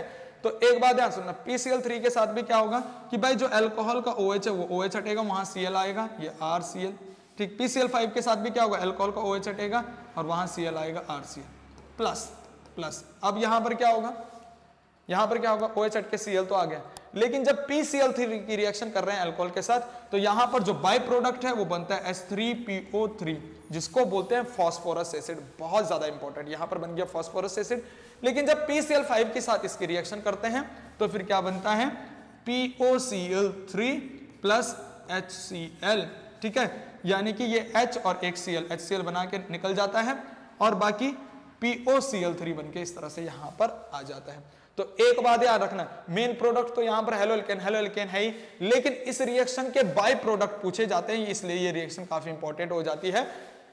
बाय प्रोडक्ट मतलब मेन प्रोडक्ट तो ये हेलोएल्केन से, लेकिन बाय प्रोडक्ट क्या है, यहां पर जैसे PCl3 डाल रहे हैं तो H3PO3 प्रोडक्ट बन रहा है, फास्फोरस एसिड, ठीक है, बाय प्रोडक्ट। और यहां पर अगर PCl5 डाल रहे हैं तो बाय प्रोडक्ट क्या बनता है, POCl3 plus HCl। Main product तो RCl ही है, हेलोएल्केन ही है, लेकिन बाय प्रोडक्ट क्या है, POCl3 और HCl। तो यहाँ पर बाय प्रोडक्ट के बारे में ज्यादा पूछा जाता है, क्योंकि दोनों का बाय प्रोडक्ट अलग अलग बन रहा है, ठीक। जहां पर PCl3 यूज कर रखा है वहां पर बन रहा है कौन सा एसिड, इसको बोलते हैं फास्फोरस एसिड, यहां पर बन रहा है फास्फोरस एसिड, ठीक। और यहां पर बन गया HCl, कौन सा acid, hydrochloric acid, hydrochloric acid. इस बात को याद रख लेना, ठीक है ना भाई, यहां हाइड्रोक्लोरिक एसिड बन गया, वहां फास्फोरस एसिड बन चुका है। तो ये काफी इंपॉर्टेंट बात है यहां पर, ठीक है ना। PCl3 और PCl5 के साथ रिएक्शन, ROH अल्कोहल। अब कोई भी अल्कोहल तुम इसकी तरह यहां पर एग्जांपल ले सकते हो, और इस तरह से कुछ नहीं करना, अल्कोहल का क्या करना है, OH हटाना है, Cl लगाना है, बाकी जो PCl3 होगा वहां H3PO3 बन जाता है। देखो PCl3 3 से याद रखना H3PO3, यहां पर फास्फोरस एसिड, इस तरह से याद रखना। बाकी दूसरे में अपने पास ही है POCl3 प्लस HCl, इस तरह से, ठीक है ना। तो यहां पर हमने ये चीजें यहां पर देख ली हैं, ये 8 रिएक्शन यहां पर कंप्लीट करी हैं, ठीक है। हम आगे तब बढ़ेंगे, पहले इतना छाप लीजिए बेटा, यहां पर कोई डाउट है तो पूछ लीजिए, फिर हम आगे बढ़ रहे हैं, ठीक है। छाप लो इसको। कौन से नंबर की है? 9 नंबर की रिएक्शन। 9 नंबर की रिएक्शन अपने पास है डिहाइड्रेशन रिएक्शन। ध्यान सुनना, डिहाइड्रेशन रिएक्शन। डिहाइड्रेशन रिएक्शन का मतलब क्या है? यहां पर नाम में ही काम है सारी चीजें। डी का मतलब देखो, डी का मतलब होता है बेटा रिमूवल। डी का मतलब क्या होता है? रिमूवल। हाइड्रेशन का मतलब होता है वाटर, ठीक है ना। यानी कि ऐसी रिएक्शन जिसमें वाटर का रिमूवल हो रहा हो, उस रिएक्शन को हम क्या कहेंगे? डिहाइड्रेशन रिएक्शन कहेंगे। ऐसी रिएक्शन जिसमें वाटर का रिमूवल हो रहा हो, उसको क्या कहेंगे? डिहाइड्रेशन रिएक्शंस कहेंगे, ठीक है ना। तो ऐसी रिएक्शन में हमें डिहाइड्रेटिंग एजेंट की जरूरत पड़ती है। और डिहाइड्रेटिंग एजेंट यहां पर क्या होता है? यहां पर हम लेते हैं dehydrating agent, dehydrating agent use करते हैं। और मैं बात कर रहा हूं डिहाइड्रेटिंग एजेंट के तौर पे यहां पर कौन काम करता है? डिहाइड्रेटिंग एजेंट के तौर पे यहां पर कौन कौन काम करता है? एक तो काम करता है H2SO4 सल्फ्यूरिक एसिड, वो भी कंसंट्रेटेड H2SO4, और टेम्परेचर कितना चाहिए? 443 केल्विन टेम्परेचर, ठीक है। तो ये अपने पास क्या है? कंसंट्रेटेड H2SO4 डिहाइड्रेटिंग एजेंट की तरह बिहेव सो करेगा अगर अपने पास क्या होगा? टेम्परेचर 443 केल्विन टेम्परेचर होगा। अगर इससे कम टेम्परेचर हुआ तो अपने पास फिर ये डिहाइड्रेटिंग एजेंट की तरह काम नहीं करता, फिर क्या होगा? आगे अल्कोहल का ईथर बनता है, ठीक है ना। अगर मैं बात कर रहा हूं यहां पर कि भाई हम अल्कोहल का डिहाइड्रेशन करा रहे हैं, तो यहां पर डिहाइड्रेटिंग एजेंट होगा अपने पास कंसंट्रेटेड H2SO4 प्लस टेम्परेचर कितना? 443, यानी 440 केल्विन से ऊपर टेम्परेचर होना चाहिए। तो ये वाला डिहाइड्रेटिंग एजेंट काम करता है किसमें? ये वाला डिहाइड्रेटिंग एजेंट काम करता है बेटा किसमें? प्राइमरी अल्कोहल, ठीक है। प्राइमरी अल्कोहल के लिए हम यूज करते हैं, वैसे तो कहीं पर भी ये यूज कर सकते हैं, ठीक है। प्राइमरी, सेकेंडरी, टर्सरी अल्कोहल, तीनों अल्कोहल के लिए यूज कर सकते हैं, ऐसा कुछ दिक्कत नहीं है। प्राइमरी के लिए भी कर सकते हैं, सेकेंडरी के लिए भी कर सकते हैं, टर्सरी के लिए भी कर सकते हैं, ठीक है ना। प्राइमरी, सेकेंडरी और टर्सरी अल्कोहल के लिए ये यूज होता है। किसी भी अल्कोहल के लिए हम इसको यूज कर सकते हैं, प्राइमरी, सेकेंडरी, टर्सरी अल्कोहल के लिए। लेकिन अगर मैं यहां पर दूसरा डिहाइड्रेटिंग एजेंट यूज कर रहा हूं, ठीक है ना, दूसरा डिहाइड्रेटिंग एजेंट होता है अपने पास यहां पर H3PO4, जिसको कहते हैं फॉस्फोरिक एसिड, ठीक है ना। इसको क्या कहते हैं? Phosphoric acid. अब इसके साथ 2 टेम्परेचर चाहिए होते हैं। वो 2 टेम्परेचर कब? एक टेम्परेचर तो इसमें लगभग 440 केल्विन के करीब, ठीक, और दूसरा इसमें लगभग 350 या फिर 360 या 355 कह लो या 58 कह लो, इस तरह से केल्विन। अगर H3PO4 रखा, H3PO4, ठीक है, H3PO4 रखा, और वो भी इसकी परसेंटेज कंपोजिशन है, उसके परसेंटेज कंपोजिशन के बेस पे अगर मैं बात कर लेता हूं, यहां पर परसेंटेज बेस कंपोजिशन के बेस पे यहां पर बात कर लेता हूं, यहां पर, ठीक है। मैं बात कर रहा हूं कि मान लीजिए अपने पास क्या है? 85% कंपोजिशन है किसका? H3PO4 का, जिसको हम बोलते हैं फॉस्फोरिक एसिड, और टेम्परेचर चाहिए होता है यहां पर कितना? 440 केल्विन के अप्रोक्स। तो ये भी डिहाइड्रेटिंग एजेंट की तरह बिहेव सो करता है, लेकिन ये डिहाइड्रेटिंग एजेंट केवल किसके लिए होता है? अपने पास सेकेंडरी अल्कोहल के लिए होता है। ये सेकेंडरी अल्कोहल के लिए डिहाइड्रेटिंग एजेंट होता है। ऐसे अगर मैं बात करता हूं कि इसी H3PO4, ये फॉस्फोरिक एसिड जो है, अगर मैंने 20% ले लिया, H3PO4 फॉस्फोरिक एसिड 20% ले लिया, ठीक, और टेम्परेचर फिर यहां पर क्या हो जाएगा? लगभग 350 केल्विन या फिर 360 या 358 केल्विन मान लेते हैं, इस तरह से। तो ये अपने पास डिहाइड्रेटिंग एजेंट की तरह बिहेव सो करेगा, लेकिन ये किसके लिए होगा? For tertiary alcohol. तो इस बात को याद रखना, कभी कभी इस तरह से भी हमारे पास क्वेश्चन आते हैं। ठीक है भाई। डिहाइड्रेटिंग एजेंट अपने पास क्या है, कंसंट्रेटेड H2SO4 है, सल्फ्यूरिक एसिड, वो प्राइमरी सेकेंडरी टर्सरी अल्कोहल किसी में भी यूज कर लो, ठीक। लेकिन अगर मैं बोलूं ये फास्फोरिक एसिड है, H3PO4 क्या है बेटा, फास्फोरिक एसिड, क्या बोलते हैं इसको, फास्फोरिक एसिड H3PO4। अगर वो 440 केल्विन में लिया तो वो सेकेंडरी अल्कोहल में डिहाइड्रेटिंग एजेंट की तरह बिहेव करेगा।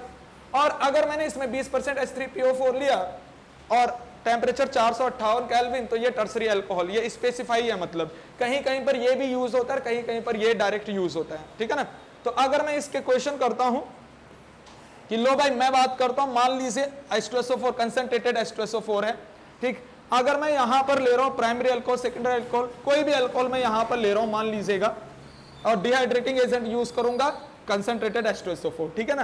तो अगर मैं यहां पर बात कर रहा हूं कि मान लीजिए मेरे पास क्या है, ये कोई अल्कोहल है, ये अपने पास कोई अल्कोहल है CH3 CH2 और ऐसे क्या होगा OH, ठीक है, ये कोई अल्कोहल है। ये रिएक्शन पता किसकी तरह होती है, सेम सिमिलर बीटा एलिमिनेशन की तरह। ये डिहाइड्रेशन रिएक्शन क्या होता है, similar S beta elimination reaction, similar S beta elimination reaction, ठीक है। बीटा एलिमिनेशन रिएक्शन की तरह ये डिहाइड्रेशन रिएक्शन होती है।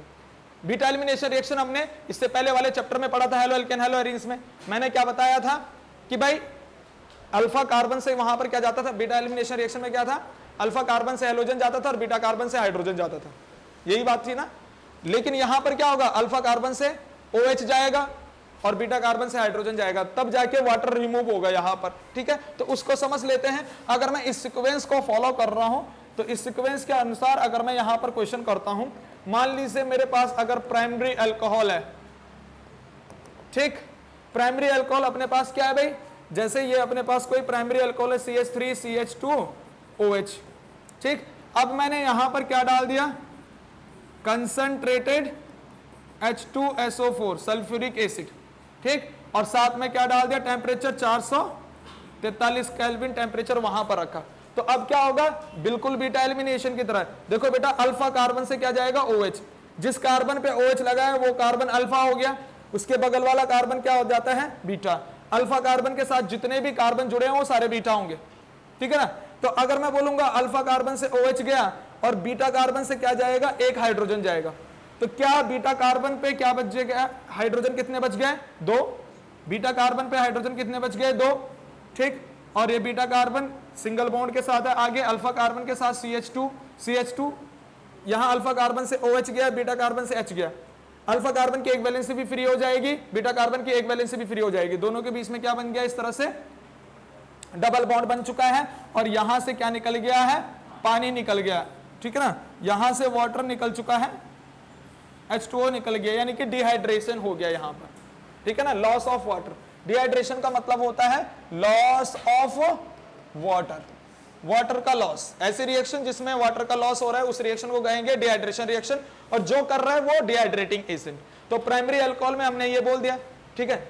ये वाला जो कंसंट्रेटेड H2SO4 है वो प्राइमरी सेकेंडरी टर्सरी किसी में भी यूज कर सकते हैं, लेकिन हम पहले सेकेंडरी के लिए ये वाला यूज कर लेते हैं, टर्सरी के लिए ये वाला यूज कर लेते हैं। बाकी इसके क्वेश्चन हम ढेर सारे आगे करेंगे। अगर मैं बात करता हूं, लो मान लिया मैंने कि भाई सेकेंडरी अल्कोहल हम ले रहे हैं, ये सेकेंडरी अल्कोहल है, तो सेकेंडरी अल्कोहल अपने पास क्या होगा, ये CH3, ठीक है, मतलब ये सेकेंडरी अल्कोहल है, यहां पर ये CH3, ठीक, और यहां पर ये H और ये OH, ये सेकेंडरी अल्कोहल हो गया, क्योंकि सेकेंडरी कार्बन के साथ क्या जुड़ रखा है, OH जुड़ रखा है, ठीक है। तो ये सेकेंडरी अल्कोहल में मैंने क्या डाल दिया, अब मैं सेकेंडरी अल्कोहल में क्या डाल रहा हूं, 85% फॉस्फोरिक एसिड H3PO4, ये है फॉस्फोरिक एसिड, ठीक है।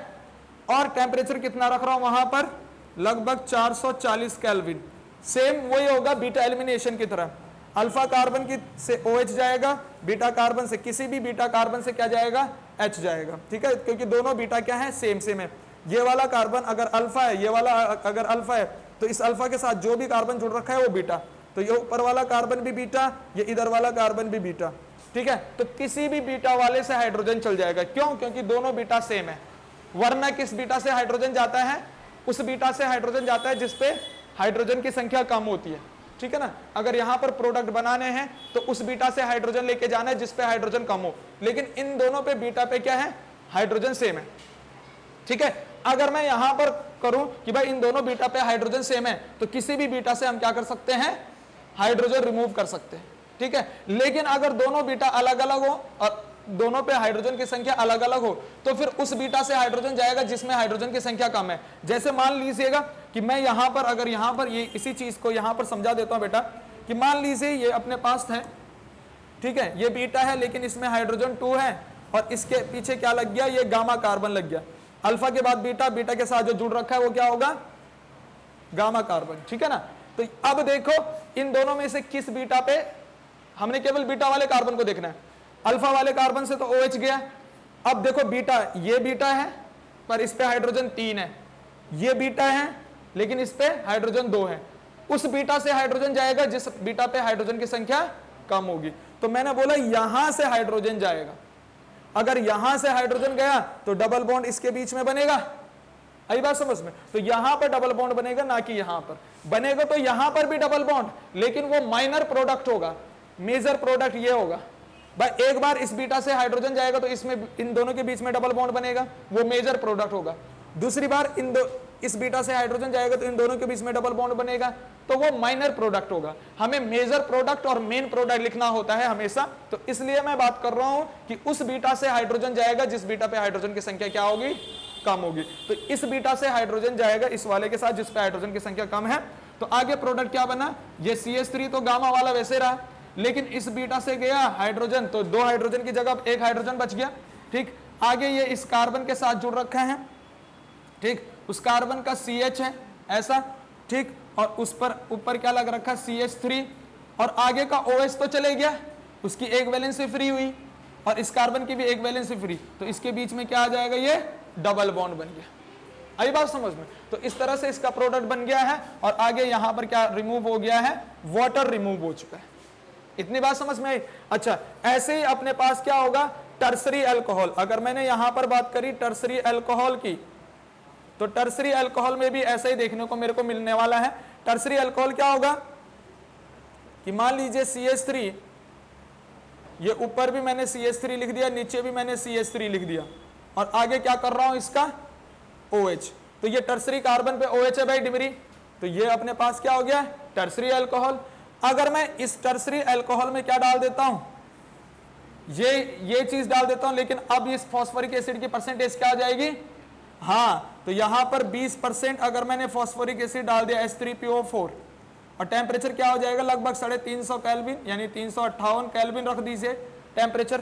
तो आगे अब क्या होगा कि भाई अल्फा कार्बन से तो OH जाएगा, तीनों बीटा यहां पर हैं, ये भी बीटा है, ये भी बीटा है, ये भी बीटा, लेकिन तीनों बीटा पे सेम हाइड्रोजन है। तो किसी भी बीटा से क्या कर दो, चाहे इस बीटा से हाइड्रोजन हटाओ, चाहे इससे हटाओ, चाहे इससे हटाओ, जिससे हटाओगे वहां पर प्रोडक्ट बन जाए। मान लीजिए मैं नीचे वाले बीटा से हाइड्रोजन हटा रहा हूं, या फिर मान लीजिए ऊपर वाले बीटा से एक हाइड्रोजन हटा रहा हूं, तो यहां से हाइड्रोजन हटा, यहां से OH, यहां से हाइड्रोजन, तो इन दोनों के बीच में बनेगा डबल बॉन्ड। तो डबल बॉन्ड किस तरह से बना भाई, ये CH3 था, ऊपर वाले बीटा से हटा तो उसके बीच में आ गया डबल बॉन्ड ऐसा, ठीक, और नीचे क्या होगा, इस तरह से ये CH3, ये बन गया प्रोडक्ट, और प्लस यहां से क्या निकल गया, वाटर निकल गया, ठीक है। तो ये तीनों ही अपने पास डिहाइड्रेटिंग एजेंट की तरह बिहेव करते हैं भाई, ये तीनों ही अपने पास डिहाइड्रेटिंग एजेंट की तरह बिहेव शो करते हैं।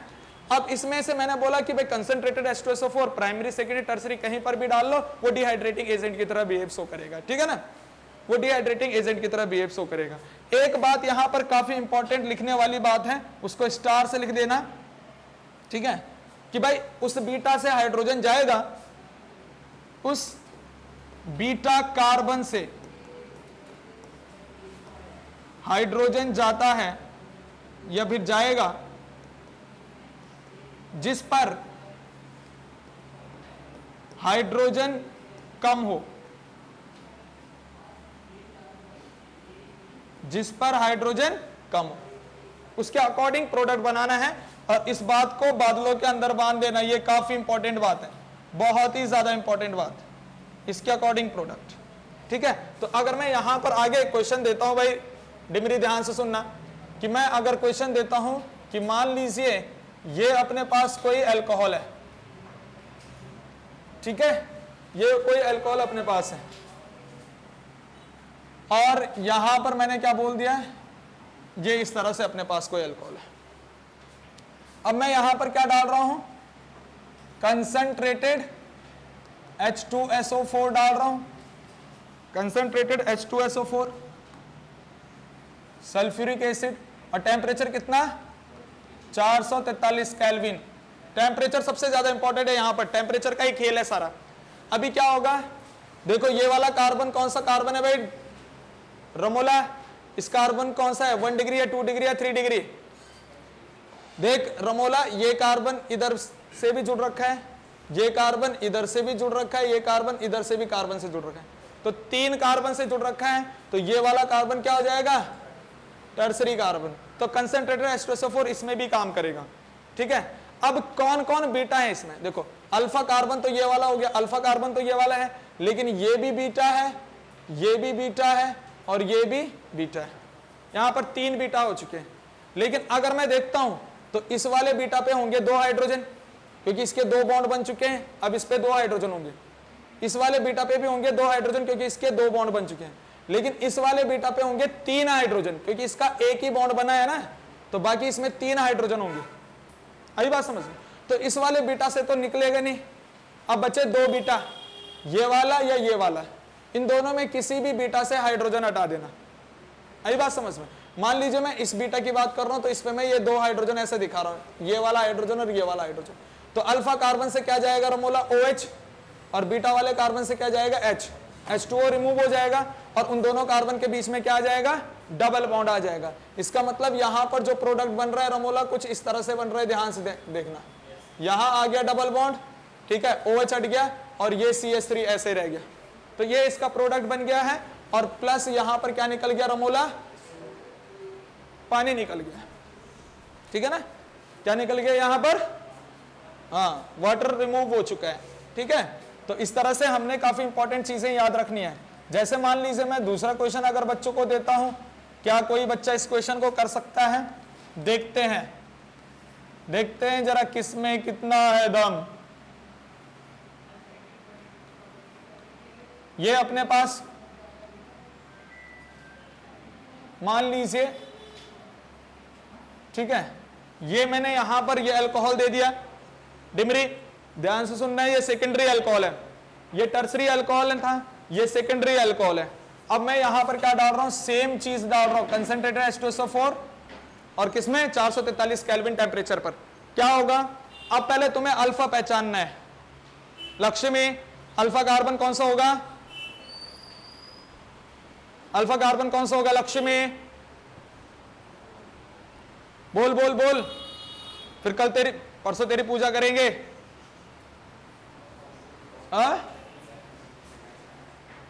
क्या बोल रही है, अल्फा कार्बन कौन सा होगा, भाई क्रिस, अल्फा कार्बन कौन सा होगा, जिसपे OH जुड़ा हुआ है।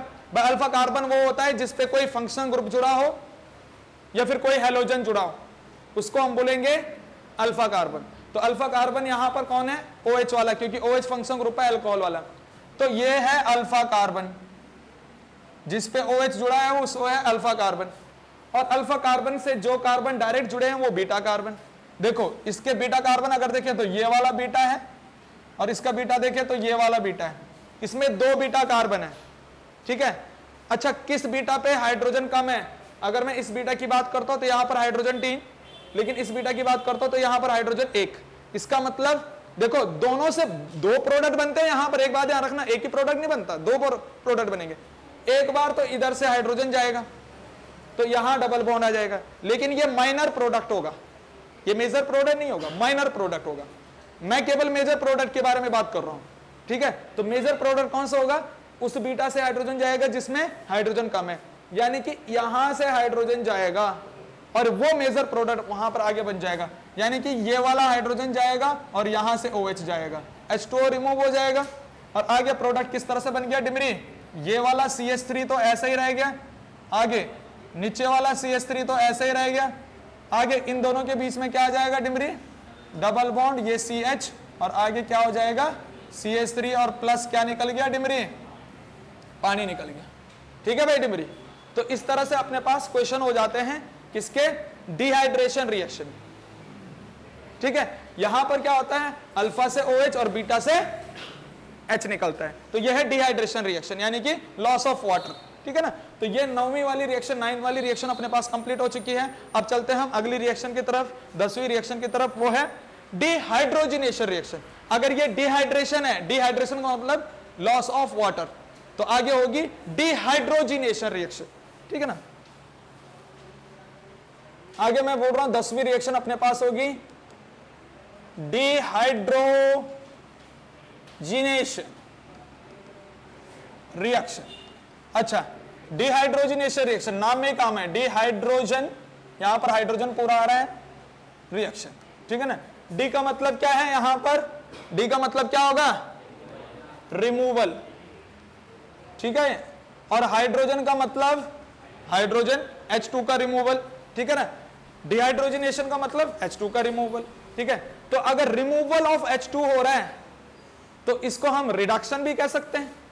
अरे रिमूवल ऑफ H2 हो रहा है तो इसको रिडक्शन भी तो कहते हैं, क्योंकि हमने 9वीं 10वीं में ये पढ़ा है ऑक्सीडेशन और रिडक्शन की डेफिनेशन।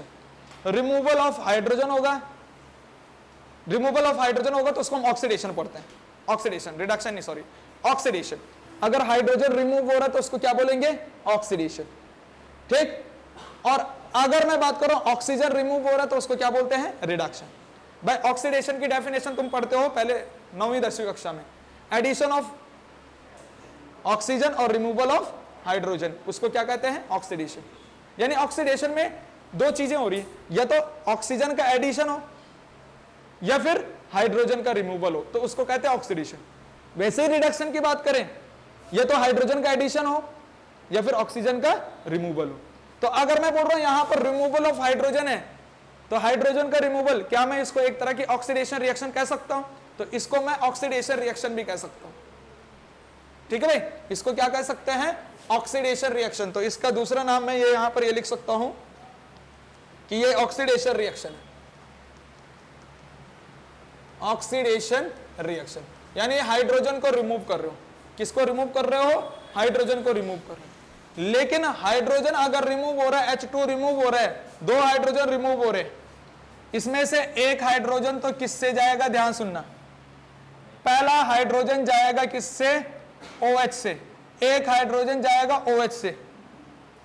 ठीक है, और दूसरा हाइड्रोजन किससे जाएगा, दूसरा हाइड्रोजन जाएगा अल्फा कार्बन से। इस बात को याद रख लेना, इस बात को यहां पर दोनों बातें याद रख लेना, एक हाइड्रोजन जाएगा OH से और दूसरा हाइड्रोजन जाएगा अल्फा कार्बन से। अगर तुमने ये बात समझ ली तो यहां पर चीजें बहुत आसान बन जाएंगी, ये रिएक्शन बहुत आसान बन जाएगी तुम्हारे लिए, डिहाइड्रोजिनेशन रिएक्शन। ठीक है, यानी कि लॉस ऑफ हाइड्रोजन, H2 का रिमूवल होता है, लॉस ऑफ हाइड्रोजन, H2 का रिमूवल। लेकिन उस H2 में एक हाइड्रोजन जाएगा OH से और दूसरा हाइड्रोजन जाएगा अल्फा कार्बन से। ठीक है, अच्छा, ऑक्सीडेशन का मैंने तुम्हें एक पाई चार्ट भी बताया होगा, ऑक्सीडेशन का मैंने पाई चार्ट भी तुम्हें बताया होगा।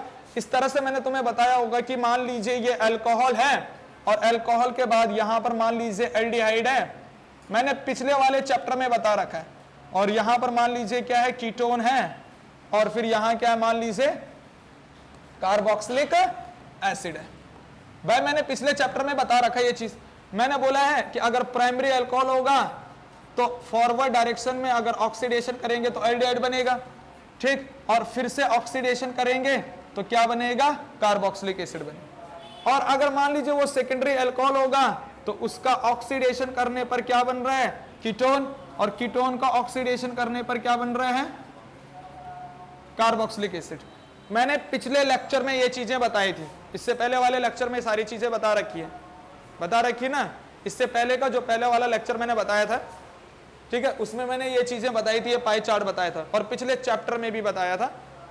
ठीक है भाई रमोले, मैंने बोला अगर फॉरवर्ड डायरेक्शन में चलोगे तो ऑक्सीडेशन, लेकिन कहां कहां पर, मैंने बोला अगर देखो यहां पर ऑक्सीडेशन करना है प्राइमरी अल्कोहल का तो ये वीक हो जाएगा, बाकी ये वाला ऑक्सीडेशन क्या होता है, स्ट्रॉन्ग ऑक्सीडेशन, यानी स्ट्रॉन्ग ऑक्सीडाइजिंग एजेंट का यूज करना पड़ता है। ये वाला भी क्या होगा, स्ट्रॉन्ग ऑक्सीडेशन।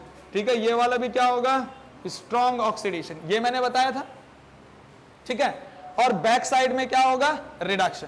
और एक बात ध्यान रखना, अगर प्राइमरी अल्कोहल को डायरेक्ट तुम्हें कार्बोक्सिलिक एसिड बदलना है तो फॉरवर्ड डायरेक्शन रिएक्शन है ना, अरे फॉरवर्ड की तरफ चल रहा है, ये एरो फॉरवर्ड की तरफ चल रहा है। अगर प्राइमरी अल्कोहल को डायरेक्ट कार्बोक्सिलिक एसिड में बदलना है तो क्या करना पड़ेगा, ऑक्सीडेशन करना पड़ेगा। और कौन सा ऑक्सीडेशन करना पड़ेगा, स्ट्रॉन्ग ऑक्सीडेशन करना पड़ेगा, ऑक्सीडाइजिंग एजेंट डाल के स्ट्रॉन्ग ऑक्सीडाइजिंग एजेंट डालना पड़ेगा, ठीक। लेकिन अगर मैं बैक साइड चल रहा हूं तो रिडक्शन हो जाएगा। ये पूरा पाई चार्ट मैंने बना रखा है, लेकिन इसमें मैं पूरा रिडक्शन वाला नहीं बना रहा हूं, मैं केवल ऑक्सीडेशन वाला बना रहा हूं, क्योंकि हमारे पास ऑक्सीडेशन रिएक्शन है, ठीक है। यानी कि अगर आगे को चलेंगे तो ऑक्सीडेशन होगा और ऐसे में पीछे को आते हैं तो रिडक्शन होता है, ठीक है। तो अभी ध्यान से सुनना, मैं डिहाइड्रोजिनेशन रिएक्शन की बात कर रहा हूं, अल्कोहल की डिहाइड्रोजिनेशन हो रहा है, यानी अल्कोहल से क्या होगा, loss of hydrogen, loss of hydrogen from alcohol, ठीक है। अल्कोहल से हाइड्रोजन रिमूव होगा, पर कहां से रिमूव होगा इस बात को भी ध्यान रखना, एक हाइड्रोजन OH से और दूसरा हाइड्रोजन अल्फा कार्बन से। यहां पर बीटा कार्बन का कोई मतलब नहीं है। इससे पहले अगर डिहाइड्रेशन रिएक्शन की बात कर रहे हैं तो डिहाइड्रेशन रिएक्शन में जो हाइड्रोजन रिमूव हो रहा है वो कहां से रिमूव हो रहा है, वो कहां से रिमूव हो रहा है, वो बीटा कार्बन से रिमूव हो रहा है, आई बात समझ में। लेकिन इसमें किससे रिमूव होगा, अल्फा वाले के हाइड्रोजन रिमूव हो रहा है और वहां पर अल्फा कार्बन पे जो OH लगा उसी से H रिमूव हो रहा है। तो ध्यान से सुनना किस तरह से यहां पर हो रहा है। अगर मान लीजिए मैं यहां पर इस तरह से प्राइमरी अल्कोहल ले लेता हूं, ठीक है, प्राइमरी अल्कोहल तो मैं ले रहा हूं, लेकिन एक बात याद रखना, मैं यहां पर बात कर रहा हूं कि मैं आगे ऑक्सीडेशन कर रहा हूं, तो मुझे क्या चाहिए, ऑक्सीडाइजिंग एजेंट चाहिए। भाई मुझे क्या चाहिए, ऑक्सीडाइजिंग एजेंट। अगर मैं ऑक्सीडेशन कर रहा हूं तो मैं यहां पर लूंगा ऑक्सीडाइजिंग एजेंट, तो उसको समझ लीजिए, मैं यहां पर ले रहा हूं ऑक्सीडाइजिंग एजेंट। और वो ऑक्सीडाइजिंग एजेंट भी मैंने तुम्हें बता रखे हैं, स्ट्रॉन्ग भी बता रखे हैं और वीक भी बता रखे ना।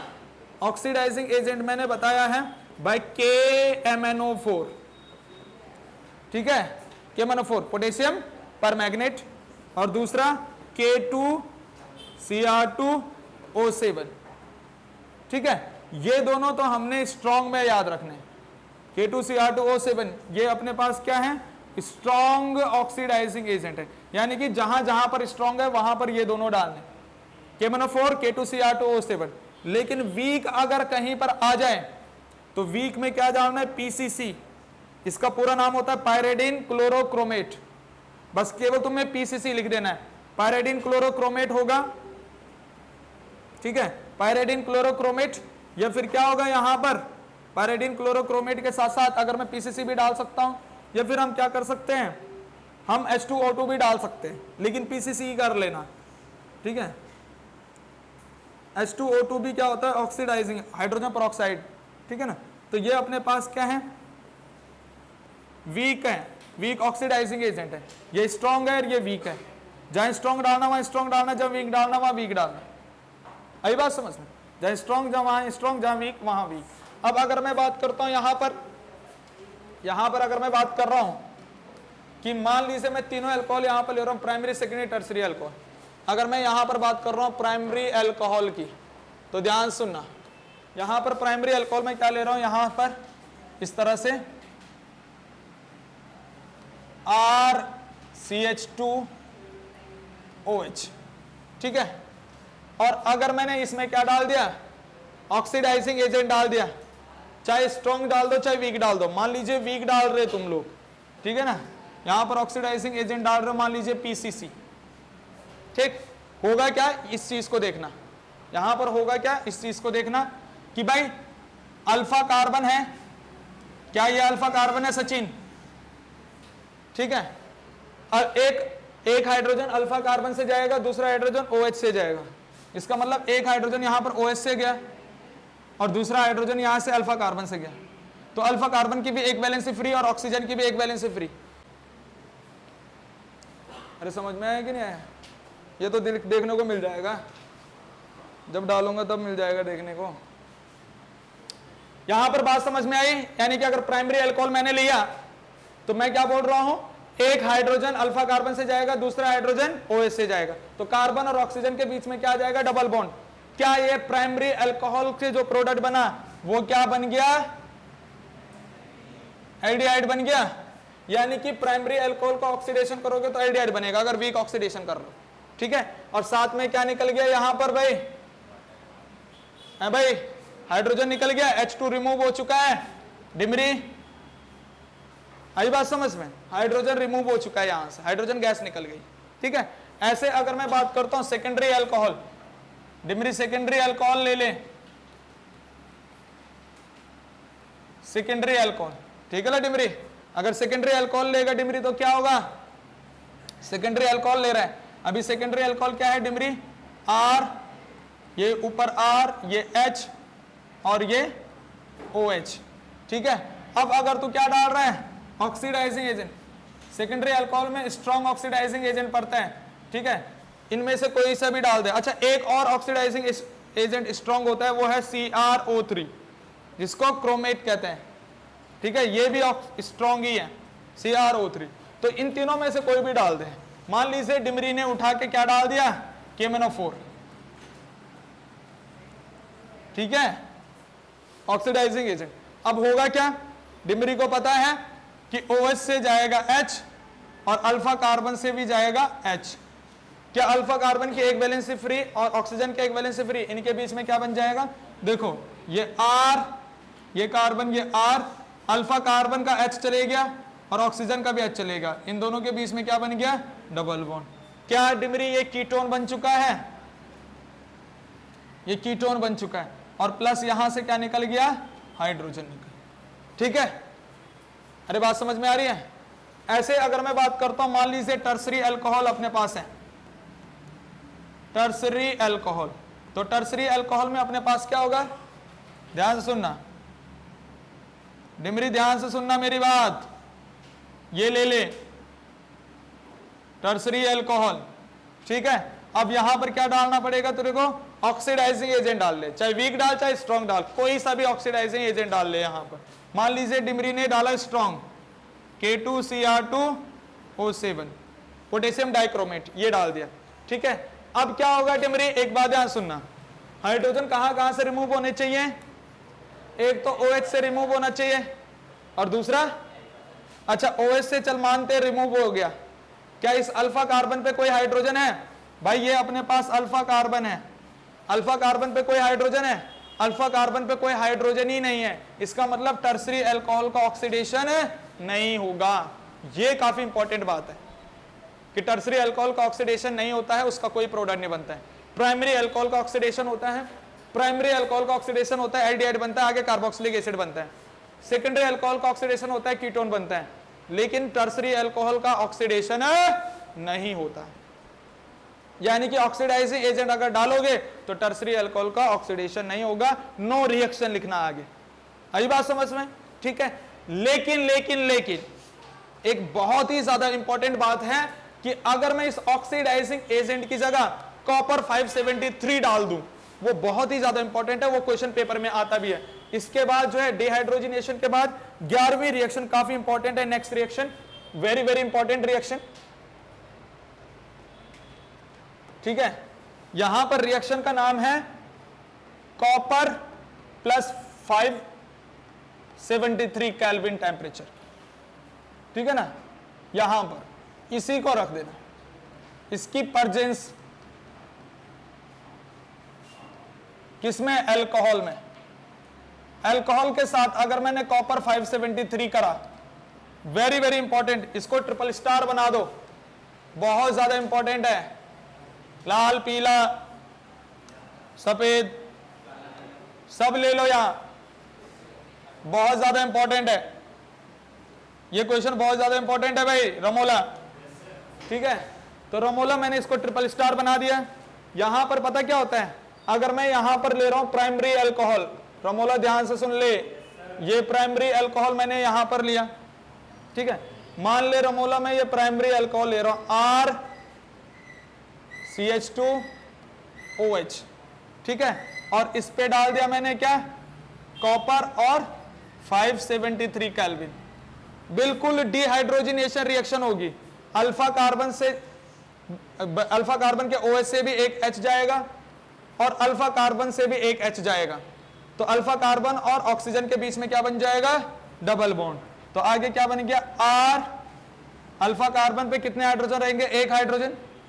अरे अल्फा कार्बन पे क्या रहेगा, एक हाइड्रोजन, तो ये एक हाइड्रोजन मैं आगे दिखा रहा हूं, ठीक। और कार्बन और ऑक्सीजन के बीच में क्या बन गया, ये डबल बॉन्ड, और यहां से निकल गया है हाइड्रोजन।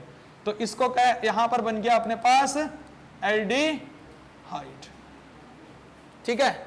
दूसरी बात अगर मैं कर रहा हूं, ये मैं सेकेंडरी अल्कोहल ले रहा हूं, ध्यान से सुनना, ये ले लिया मैंने सेकेंडरी अल्कोहल, ठीक है। अब सेकेंडरी अल्कोहल की अगर बात कर रहे हैं, हिमांशु ध्यान से सुन ले, यहां भाई हिमांशु यहां ध्यान लगा, व्यर्थ में समय मत गवा, है ना, समय बर्बाद कर रहे है तू, जिस बात ने होना ही नहीं उस बात को सोच रहे है तू। यहां सुन ले, कॉपर 573 केल्विन, ठीक है।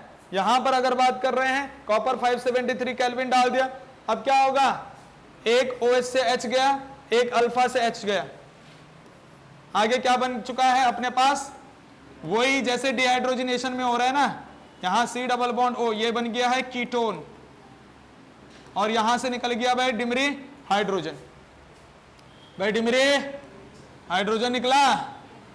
अगर डिमरी तू यहां पर टर्सरी अल्कोहल ले रहा है, ठीक है रमोला, अगर तूने ले लिया टर्सरी अल्कोहल, तो टर्सरी अल्कोहल तू मान ले ऐसा कुछ ले रहा है, ये टर्सरी अल्कोहल है, मैं एक साइड जो है CH3 दिखा दूं, एक अल्काइल ग्रुप को मैं ऐसा दिखा दूं, भाई दो अल्काइल ग्रुप मैंने R से दिखा रखे हैं, एक अल्काइल ग्रुप को मैं इस कार्बन बना के दिखा देता हूं CH3, ऐसा है तो टर्सरी अल्कोहल, भाई है तो ये टर्सरी अल्कोहल, अरे टर्सरी है कि नहीं है,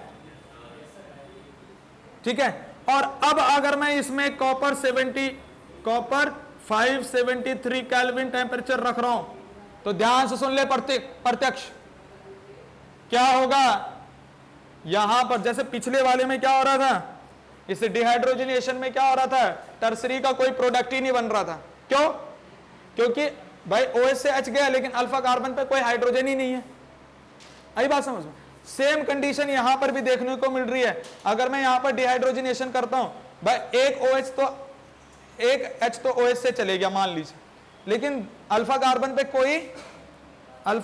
पे कोई हाइड्रोजन ही नहीं है, तो इस कंडीशन में डिहाइड्रोजनेशन नहीं होता। इस कंडीशन में कॉपर 573 पता क्या कर देता है, अल्फा से पूरा OH निकाल देता है और बीटा कार्बन से निकालता है एक हाइड्रोजन, यानी कि यहां पर यह पानी निकालेगा, डिहाइड्रेशन करेगा, इस बात को याद रख लेना। और आगे प्रोडक्ट क्या बनेगा, आगे क्या प्रोडक्ट बनेगा, जैसे यहां पर एल्डिहाइड, यहां पर कीटोन, यहां पर प्रोडक्ट क्या बन रहा है, यहां पर क्या बन रहा है प्रोडक्ट बाय रमोला, यहां पर प्रोडक्ट क्या बनेगा, अगर यहां से OH और बीटा से H गया, तो आगे प्रोडक्ट क्या बन गया, क्या बोलेंगे उस प्रोडक्ट को, क्या बनेगा वो, ये क्या बनेगा वो प्रोडक्ट आगे है?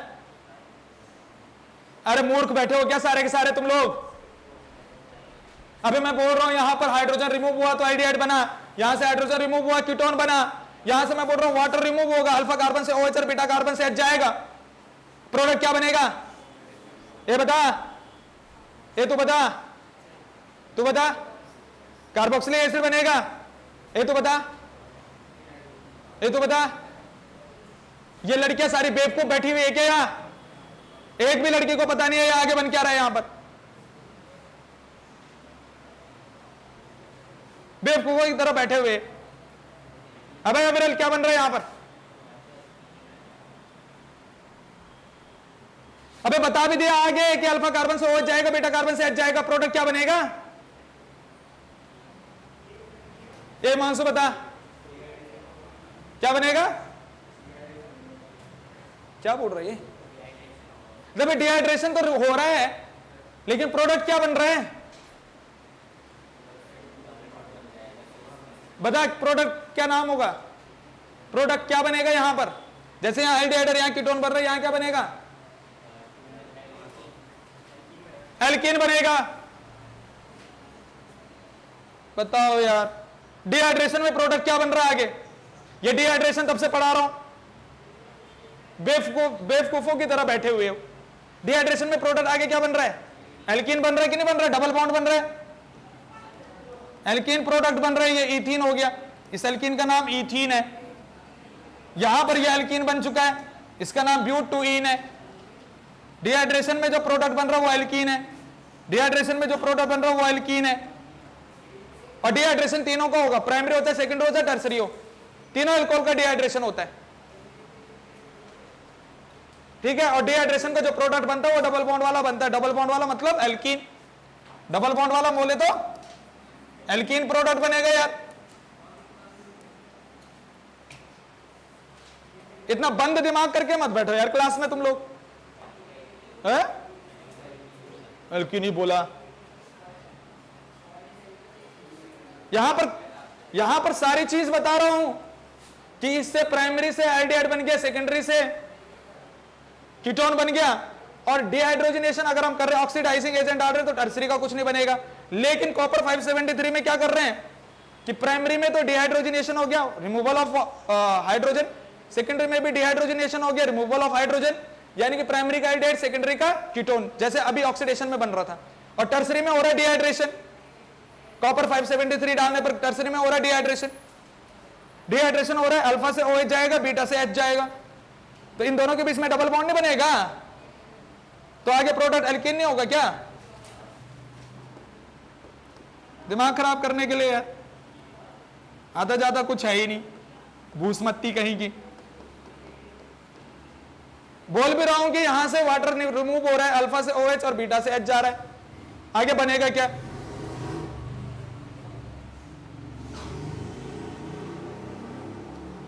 बताओ कहां स्टैंड करोगे यार तुम लोग?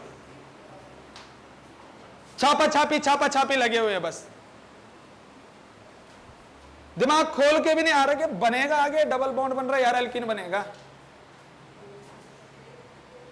बहुत इंपॉर्टेंट बात है, जब कॉपर 573 डालते हैं ना तो प्राइमरी सेकेंडरी रिएक्शन में, प्राइमरी अल्कोहल और सेकेंडरी अल्कोहल वाली रिएक्शन में क्या हो जाता है? डिहाइड्रोजिनेशन होता है। कॉपर 573 अगर डाल रहे हैं तो प्राइमरी अल्कोहल और सेकेंडरी अल्कोहल का क्या होता है? डिहाइड्रोजिनेशन। डिहाइड्रोजिनेशन मतलब रिमूवल ऑफ हाइड्रोजन, डिहाइड्रोजिनेशन। और अगर टर्सरी में अगर कॉपर 573 डाल रहे हैं तो यहां पर अलग रिएक्शन होती है जिसको कहते हैं डिहाइड्रेशन। यह है इसका ब्यूटी ऑफ रिएक्शन बोलते हैं इसको, इस रिएक्शन की ब्यूटी है ये। अगर कॉपर 573 है ना तो तीनों में कॉपर 573 है, लेकिन प्राइमरी और सेकेंडरी अल्कोहल के साथ वो क्या कर रहा है? डिहाइड्रोजिनेशन कर रहा है। और टर्सरी अल्कोहल में डिहाइड्रोजिनेशन हो नहीं सकता, इसलिए वो वहां से पानी निकाल रहे हैं। वो बोला हाइड्रोजन नहीं दे रहा तो मैं तेरा पानी निकालता हूं, आई बात समझ में? तो वहां पर उसको क्या बना दिया उसने?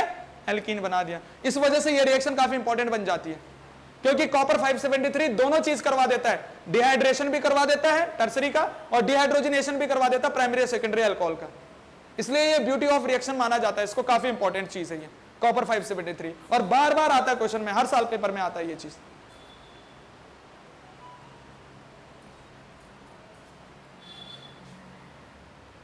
कभी कभी तो ऐसा सोचता हूं यार, पढ़ा किसको रहा है यहां पर बैठे बैठे, टाइम पास चाहिए इन लोगों को बस। अरे बात समझ में आई? बात समझ में आई तो प्रोडक्ट बनाना जरा। एक क्वेश्चन दे रहा हूं, मेरा मोला एक क्वेश्चन दे रहा हूं, प्रोडक्ट बनाना जरा।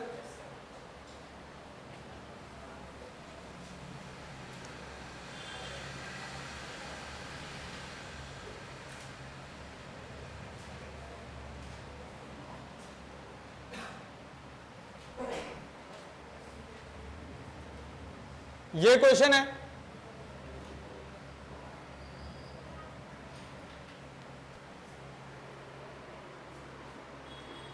इसका प्रोडक्ट बनाना जरा, बनाना सारे बच्चे इसके प्रोडक्ट, जल्दी जल्दी प्रोडक्ट बनाना इसका।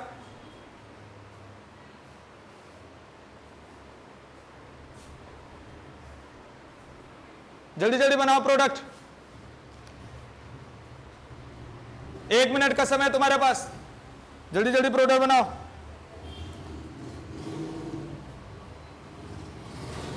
बनाओ बनाओ बनाओ बनाओ।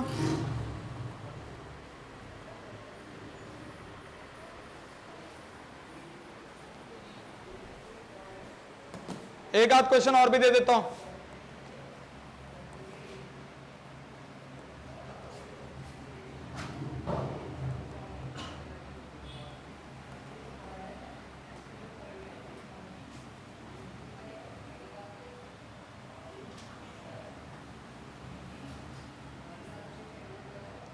यहां पर और क्वेश्चन दे रहा हूं।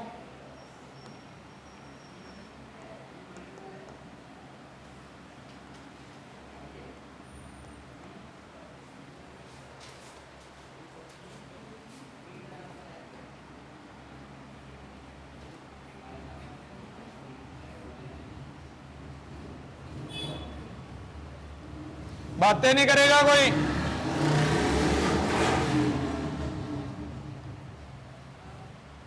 बनाना जरा इसका प्रोडक्ट।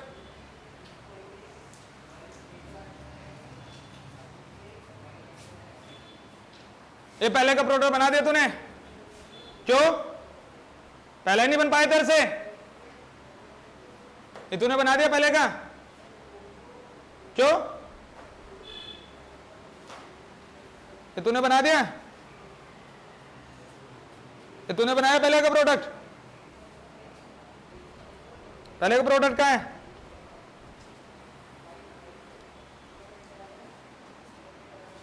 नहीं बना पहले का? अच्छा बन गया। जो तूने बनाया तूने अपना बनाया है।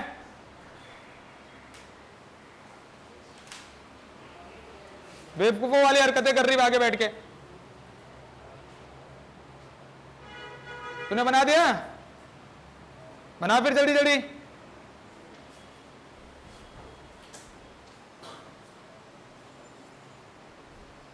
हाँ भाई तू भी बेवकूफों वाली हरकतें कर रहा है यहां पर बैठे बैठे। घास चरने जा रखा दिमाग बताओ यार।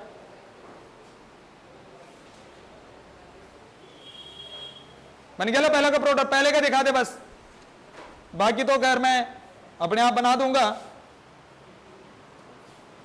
ये भी घास ही चरने जा रखा है, इसका दिमाग भी इधर उधर देख रहा है लेकिन पढ़ाई नहीं कर रहा हूं। कहां है पहले वाला प्रोडक्ट? पहले का कहां है? यहां से इन दो लड़कियों को छोड़ के, मतलब इन दो लड़कियों का और उसका, और यहां से हिमांशु का, इन 4-5 बच्चों का ही गलत है, बाकी सबका सही है। यहां पर देख ले, ये कार्बन कौन सा कार्बन है? 2 डिग्री कार्बन है कि नहीं है? क्योंकि इधर से भी कार्बन और इधर से भी कार्बन, ये 2 डिग्री कार्बन है, सेकेंडरी कार्बन है ये। अगर सेकेंडरी कार्बन में कॉपर 573 डाल रहा हूं, अगर सेकेंडरी कार्बन में मैं कॉपर 573 डाल रहा हूं तो कीटोन बनेगा आगे भाई। एक H तो जाएगा OH से, और दूसरा H इस कार्बन पे भी होगा, यहां पर ये भी जाएगा यहां से, और इस कार्बन और इस कार्बन के बीच में क्या, इस कार्बन और इस ऑक्सीजन के बीच में क्या बन जाएगा? इस तरह से डबल बॉन्ड बन जाएगा। ऐसा ये है इसका प्रोडक्ट, और यहां से निकलेगा हाइड्रोजन। यहां पर देखो ये कौन सा अल्कोहल है? क्या टर्सरी है? और टर्सरी में अगर मैं कॉपर 573 डालता हूं तो क्या होता है? डिहाइड्रेशन होता है, लॉस ऑफ वाटर होता है। अल्फा से जाएगा OH, और किस बीटा से जाएगा हाइड्रोजन? भाई बीटा तो ये भी है और ये भी है और ये भी है, लेकिन उस बीटा से हाइड्रोजन जाता है जिसपे हाइड्रोजन की संख्या कम होती है। तो इन दोनों पे तो 3-3 है, लेकिन इसमें कम है 2, तो एक हाइड्रोजन इधर से जाएगा, तो इन दोनों कार्बन के बीच में क्या आ जाएगा? डबल बॉन्ड आ जाएगा। ठीक है भाई डिमरी? डिमरी तेरी तरह क्यों नहीं बन रही है सारे बच्चे? कहां कमी रह गई? यहां से निकल गया पानी, H2O निकल गया, ये हाइड्रोजन गैस निकल गया या पानी निकल गया।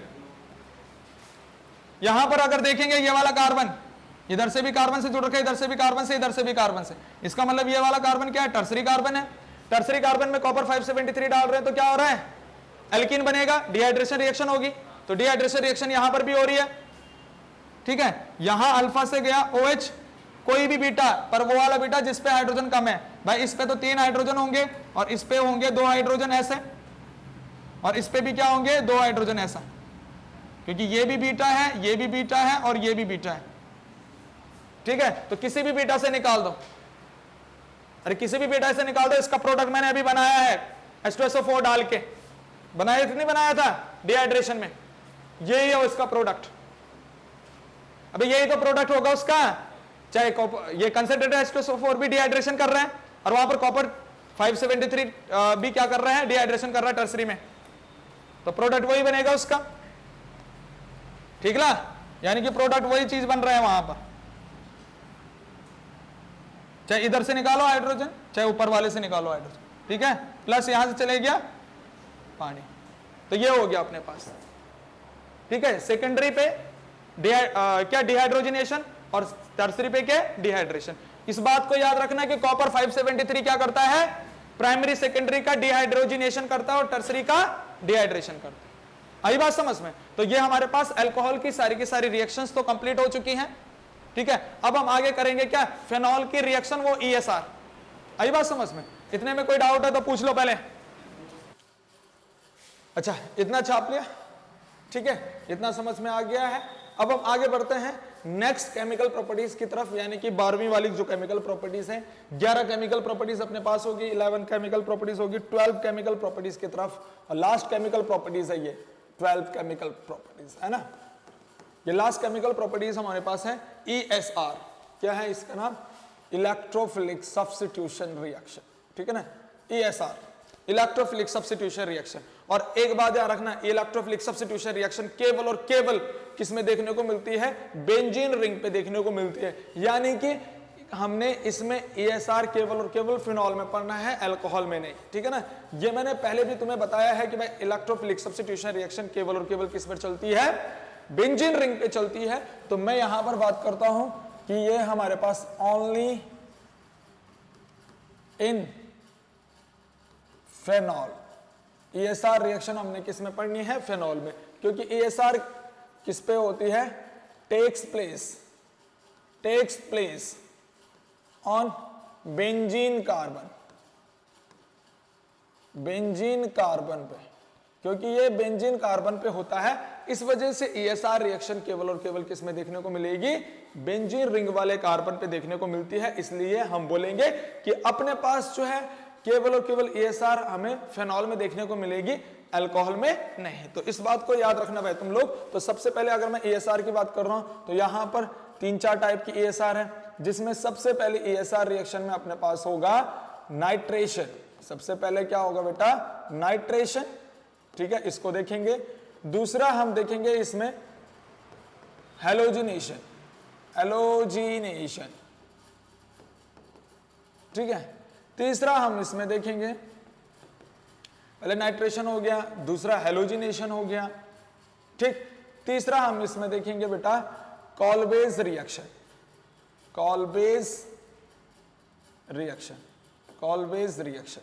ठीक है। चौथा हम इसमें देखेंगे रीमन-टाइमन रिएक्शन।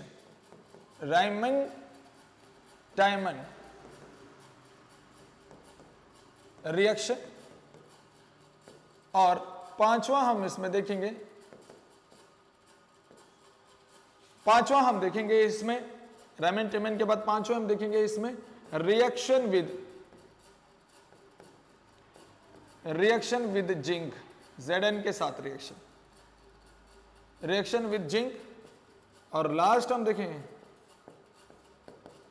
लास्ट हम इसमें देखेंगे ऑटो ऑक्सीडेशन ऑफ फेनॉल,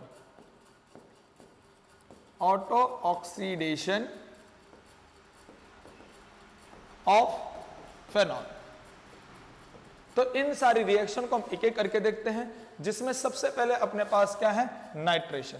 यहां पर हम सबसे पहला टॉपिक डाल रहे हैं बेटा नाइट्रेशन, ठीक है ना, नाइट्रेशन। और नाइट्रेशन में क्या होता है इस बात को समझिएगा। नाइट्रेशन में क्या होता है, एडिशन ऑफ NO2 ग्रुप। यहां पर NO2 ग्रुप जुड़ता है तो यहां पर क्या होगा, एडिशन ऑफ नाइट्रो ग्रुप, ठीक है ना, एडिशन ऑफ नाइट्रो ग्रुप। और नाइट्रो ग्रुप हम किसके, in presence of suitable reagent, in presence plus NC, presence of suitable reagent. किसी सुटेबल रिएजेंट की प्रेजेंस में क्या होगा, नाइट्रो ग्रुप जुड़ेगा किस पर, बेंजीन रिंग पर। अब एक बात ध्यान से सुन लेना, यहां पर हमारे पास नाइट्रो में अगर मैं यहां पर रिएजेंट की बात करता हूं तो यहां पर रिएजेंट कौन कौन सा होता है, इस बात ध्यान से सुनना। रिएजेंट, दो रिएजेंट हमने यहां पर जिक्र करने हैं। एक तो हमने किसमें जिक्र करना है कि भाई ये अपने पास क्या है, डाइल्यूट HNO3, एक तो डाइल्यूट HNO3। अच्छा, डाइल्यूट HNO3 को ही हम क्या बोल सकते हैं, चाहे तुम डाइल्यूट HNO3 बोल दो बेटा, चाहे तुम इसको क्या बोल सकते हो, एक्वस HNO3, ठीक है, aqueous HNO3, nitric acid aqueous medium में, या फिर तुम इसको ये बोल सकते हो कि नाइट्रिक एसिड वाटर के प्रेजेंस में, ठीक है ना, डाइल्यूट का मतलब वाटर के प्रेजेंस में, यानी कि HNO3 जो है, और ब्रैकेट में इस तरह से वाटर भी लिख सकते हो। तो कोई भी अगर ऐसी चीज आ रखी हो, चाहे डाइल्यूट HNO3 हो, चाहे अपने पास एक्वस HNO3 हो, चाहे वाटर के प्रेजेंस में HNO3 हो, तो इस तरह से इनका मतलब सब में एक ही है। डाइल्यूट का मतलब भी वाटर, एक्वस का मतलब भी वाटर, और वाटर भी अपने पास वाटर है ना। तो कहने का मतलब है इन तीनों चीजों का मतलब एक ही चीज है। तो सबसे पहला रिएजेंट तो ये होता है, ठीक है ना, सबसे पहला तो ये अपने पास होता है, सबसे पहला ये। दूसरा हमने क्या लेना होता है यहां पर, कंसंट्रेटेड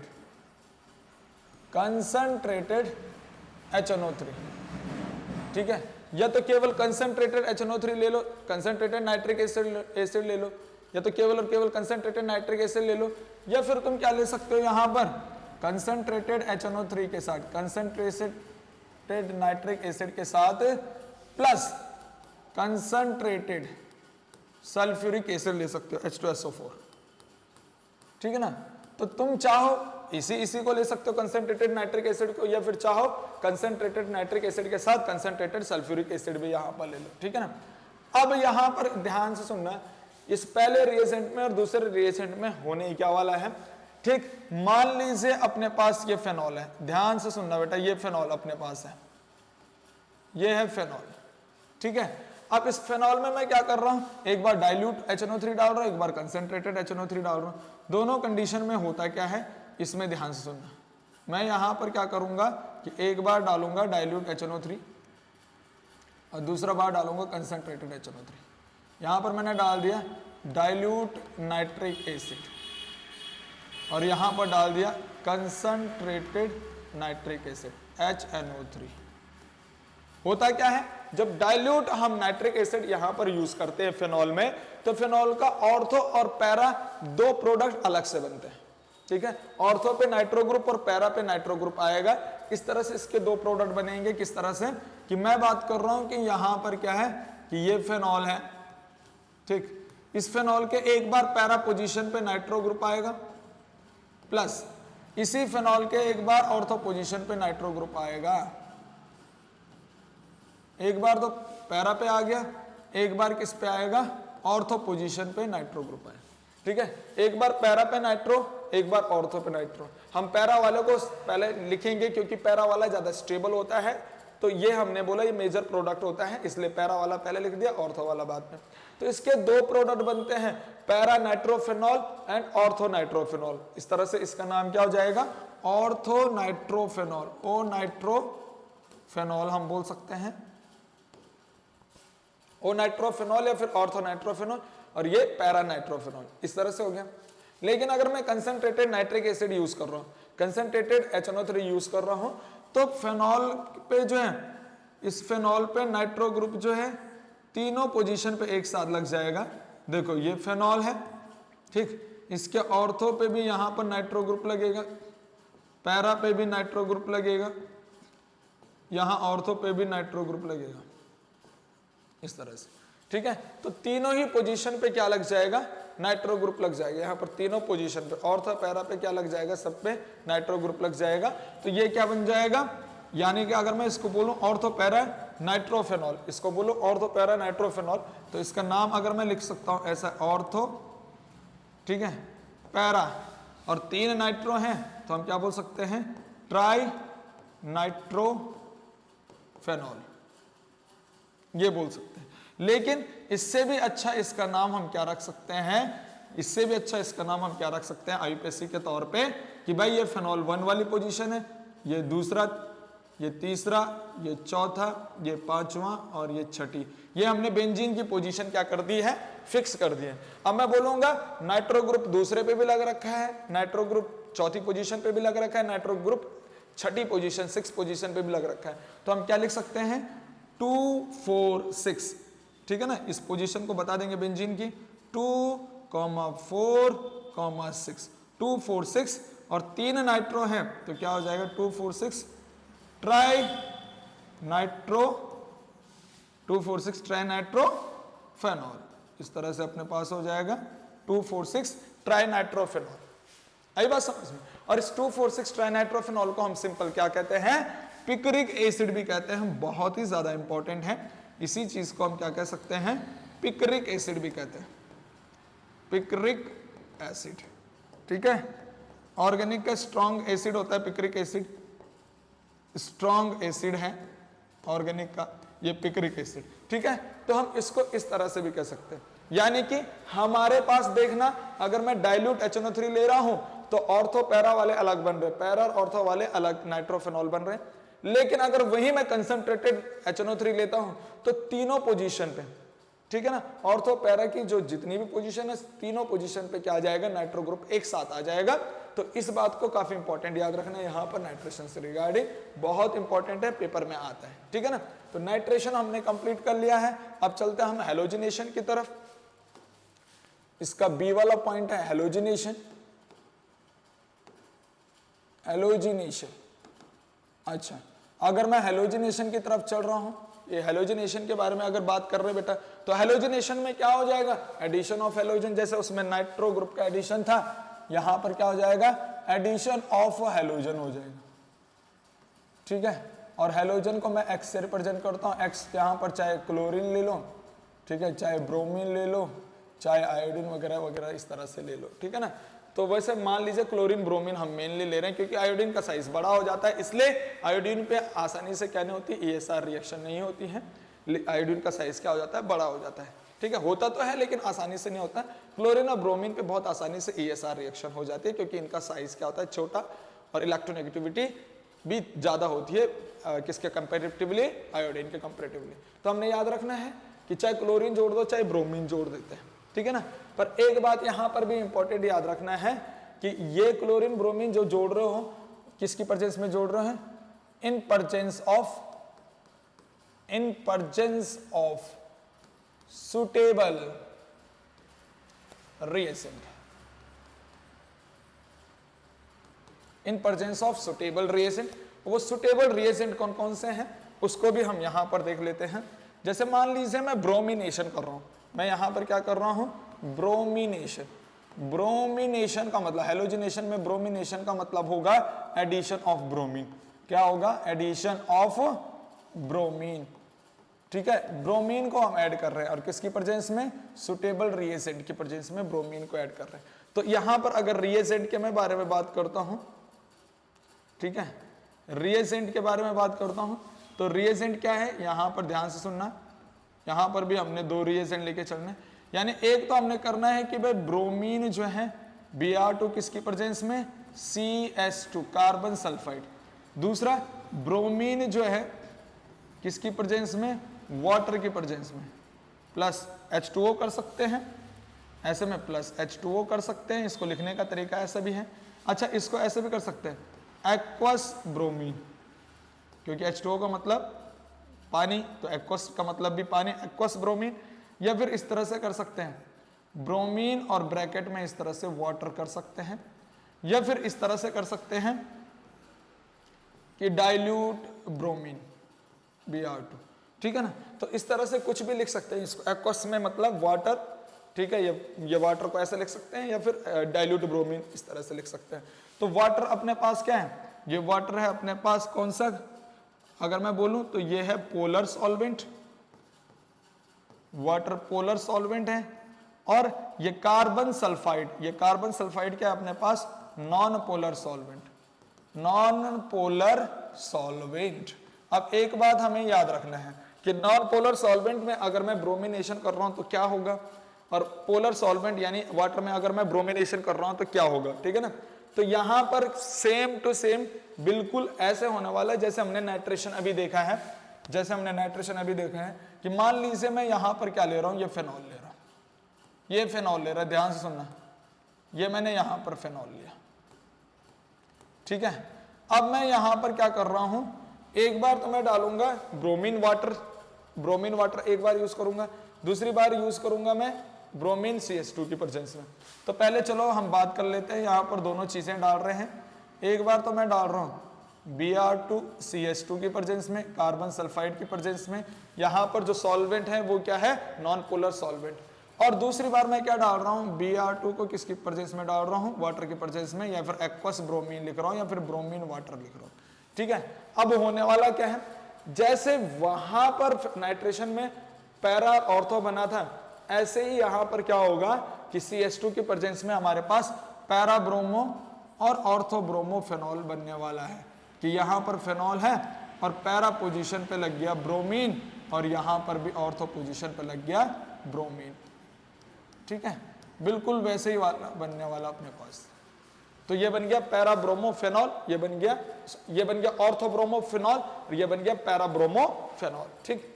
लेकिन अगर ब्रोमीन वाटर की बात करें तो एक साथ जो है सारी ऑर्थो पैरा पोजीशन पे क्या आ जाएगा, ब्रोमीन आ जाएगा। तो इस बात को याद रखेंगे हम लोग, ठीक है। एक साथ क्या होगा, सारी की सारी ऑर्थो पैरा पोजीशन पे क्या आ जाएगा, ब्रोमीन। तो मैं यहां पर बात कर रहा हूं, ये फेनॉल है। अब इसकी ऑर्थो पैरा पोजीशन, तीनों ऑर्थो पैरा पोजीशन पे ब्रोमीन आ चुका है। तो यहां पर क्या हो जाएगा, 2 4 6, अब ट्राई ब्रोमो हो जाएगा, 2 4 6 ट्राई ब्रोमो फेनॉल, ठीक है, 2 4 6 ट्राई ब्रोमो फेनॉल। तो इस तरह से अपने पास क्या हो गया है, हेलोजिनेशन रिएक्शन भी कंप्लीट हो चुका है। इस चीज को याद रखना बेटा, पूछा जाता है इसके दो केस जो है, ठीक है ना। तो हमारे पास यहां पर हेलोजिनेशन भी कंप्लीट होता है। अब हम चलते हैं कॉलवेज रिएक्शन और रेमंड इमिन रिएक्शन पे। ये दोनों रिएक्शन काफी इंपॉर्टेंट है, नेम रिएक्शन है, इसलिए मैं इन दोनों को पहले ही स्टार कर लेता हूं कि ये बहुत ही ज्यादा इंपॉर्टेंट है, हर बार पेपर के पॉइंट ऑफ व्यू से बहुत ज्यादा इंपॉर्टेंट रिएक्शन हो जाती है, क्योंकि ये दोनों रिएक्शन क्या है, नेम रिएक्शन है, ठीक है, नेम रिएक्शन है। नेम रिएक्शन साइंटिस्ट के नाम पे इनका नाम पड़ा हुआ है, तो नेम रिएक्शन अक्सर पेपर में पूछी जाती है। तो ये काफी इंपॉर्टेंट रिएक्शन है, कॉलवेज रिएक्शन और रेमंड इमिन रिएक्शन। इनको तो तुम अच्छे से पढ़ लेना, याद कर लेना भाई, ठीक है ना, क्योंकि आती है, हर साल आती है। अब मैं बात कर रहा हूं इसमें तीसरी कॉलवेज रिएक्शन के बारे में बात कर रहे हैं, ठीक है। हम नेक्स्ट बात करेंगे कॉलवेज रिएक्शन के बारे में। तीसरा अपने पास है Kolbe's reaction, very very important. Kolbe's reaction में क्या होता है, फेनॉल से सैलिसिलिक एसिड बना देते हैं, ठीक है। फेनॉल से क्या करते हैं, कॉलवेज रिएक्शन में क्या होता है बेटा कि हम लेते हैं फेनॉल, और फेनॉल से क्या बना देते हैं, सैलिसिलिक एसिड बना देते हैं, सैलिसिलिक एसिड।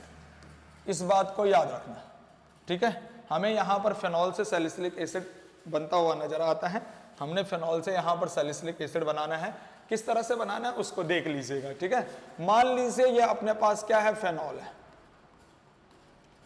ये फेनॉल, ठीक। इस फेनॉल पे सबसे पहले तो हम क्या करते हैं, इंटरमीडिएट बनाते हैं फेनॉक्साइड आयन, बेस डाल के, कोई बेस डाल के, स्ट्रॉन्ग बेस डाल के, हमने चाहे NaOH डाल दे चाहे KOH डाल।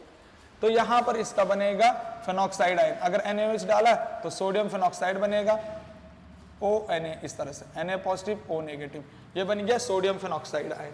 अगर यहां पर KOH डालते तो पोटेशियम फेनॉक्साइड बन जाता है, ठीक है ना। ये फेनॉल है और ये है सोडियम फेनॉक्साइड। अब इस सोडियम फेनॉक्साइड में मैं क्या करूंगा, सबसे पहले तो मैं पहले स्टेप में इसमें CO2 डालूंगा, और दूसरे स्टेप में मैं इसी के साथ क्या डालूंगा, कोई एसिडिक मीडियम डालूंगा, H पॉजिटिव वाला मीडियम, ठीक है।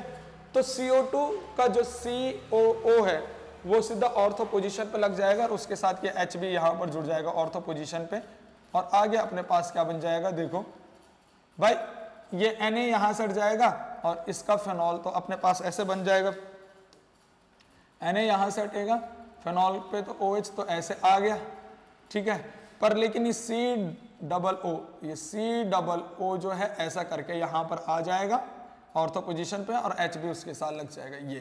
तो आगे अपने पास बन जाता है इस तरह से सैलिसिलिक एसिड, सैलिसिलिक एसिड, इस तरह से, काफी इंपॉर्टेंट चीज, ठीक है ना। तो इस तरह से अपने पास कॉलवेज रिएक्शन हो चुकी है, इंपॉर्टेंट रिएक्शन है, मैं बार बार बोल रहा हूं, पेपर में आती है, ठीक है। ऐसे मैं बात करता हूं दूसरा अपने पास रेमिन टेमिन रिएक्शन, ये भी नेम रिएक्शन है। चौथी रिएक्शन अपने पास है रेमिन टेमिन रिएक्शन, रेमिन टेमिन रिएक्शन। इसमें क्या होता है, देखो कॉलवेज रिएक्शन में क्या होता है, फेनॉल से सैलिसिलिक एसिड बनता है। इसमें क्या होता है, रेमिन टेमिन में फेनॉल से सैलिसिन एल्डिहाइड बनता है, यानी कि जहां पर कार्बोक्सिलिक एसिड आया ये उस जगह पे एल्डिहाइड आ जाता है। तो इस बात को याद रख लेना है कि मान लीजिए अपने पास ये फेनॉल है, इस तरह से अपने पास फेनॉल, फेनॉल में हम सबसे पहले क्या डालते हैं, सेम टू सेम NaOH डालेंगे बेसिक मीडियम, लेकिन साथ साथ यहां पर हम क्या डालते हैं, क्लोरोफॉर्म डालते हैं CHCl3। क्लोरोफॉर्म हम यहां पर यूज कर लेते हैं NaOH के साथ। देखो इसमें केवल NaOH यूज कर रखा है, लेकिन यहां पर NaOH के साथ क्या कर देंगे, क्लोरोफॉर्म। तो क्या होगा, जब NaOH अगर यूज करेंगे तो इंटरमीडिएट बनेगा फेनॉक्साइड आयन, सोडियम फेनॉक्साइड बनेगा O नेगेटिव Na पॉजिटिव, तो ये बन गया सोडियम फेनॉक्साइड। इसकी ऑर्थो पोजीशन पे क्या जाता है, ये क्लोरोफॉर्म यहां पर अटैक कर देता है ऑर्थो पोजीशन पे। यहां से एक क्लोरीन हटेगा तो क्या बनेगा, CHCl2, क्योंकि यहां से देखो ऑर्थो पोजीशन पे अगर ये जाएगा तो एक क्लोरीन हटेगा और हाइड्रोजन यहां से हटेगा, HCl चले जाएगा, यहां पर लग जाएगा CHCl2।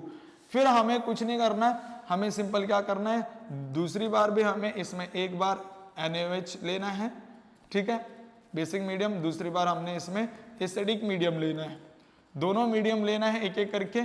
फिर हमारे पास आगे डायरेक्ट क्या देखने को मिलेगा कि भाई यहां पर जो फेनॉक्साइड आयन था उसका तो हमारे पास फेनॉल बन चुका है ऊपर, लेकिन ये CHCl2 का आगे क्या बन जाता है, यहां पर ये CH ऐसे ही रह जाता है, दो क्लोरीन इस कार्बन से चले जाते हैं तो कार्बन की दो वैलेंसी फ्री होती है, जिस वजह से वहां पर डबल बॉन्ड ऑक्सीजन आ जाता है इस तरह से। तो यहां पर बन जाता है एल्डिहाइड। देखो ये सैलिसिलिक एसिड है, ये बनता है सैलिसिनी एल्डिहाइड, क्या बनता है, सैलिसिनी एल्डिहाइड, सैलिसिनी एल्डिहाइड बन जाता है किससे, फेनॉल से।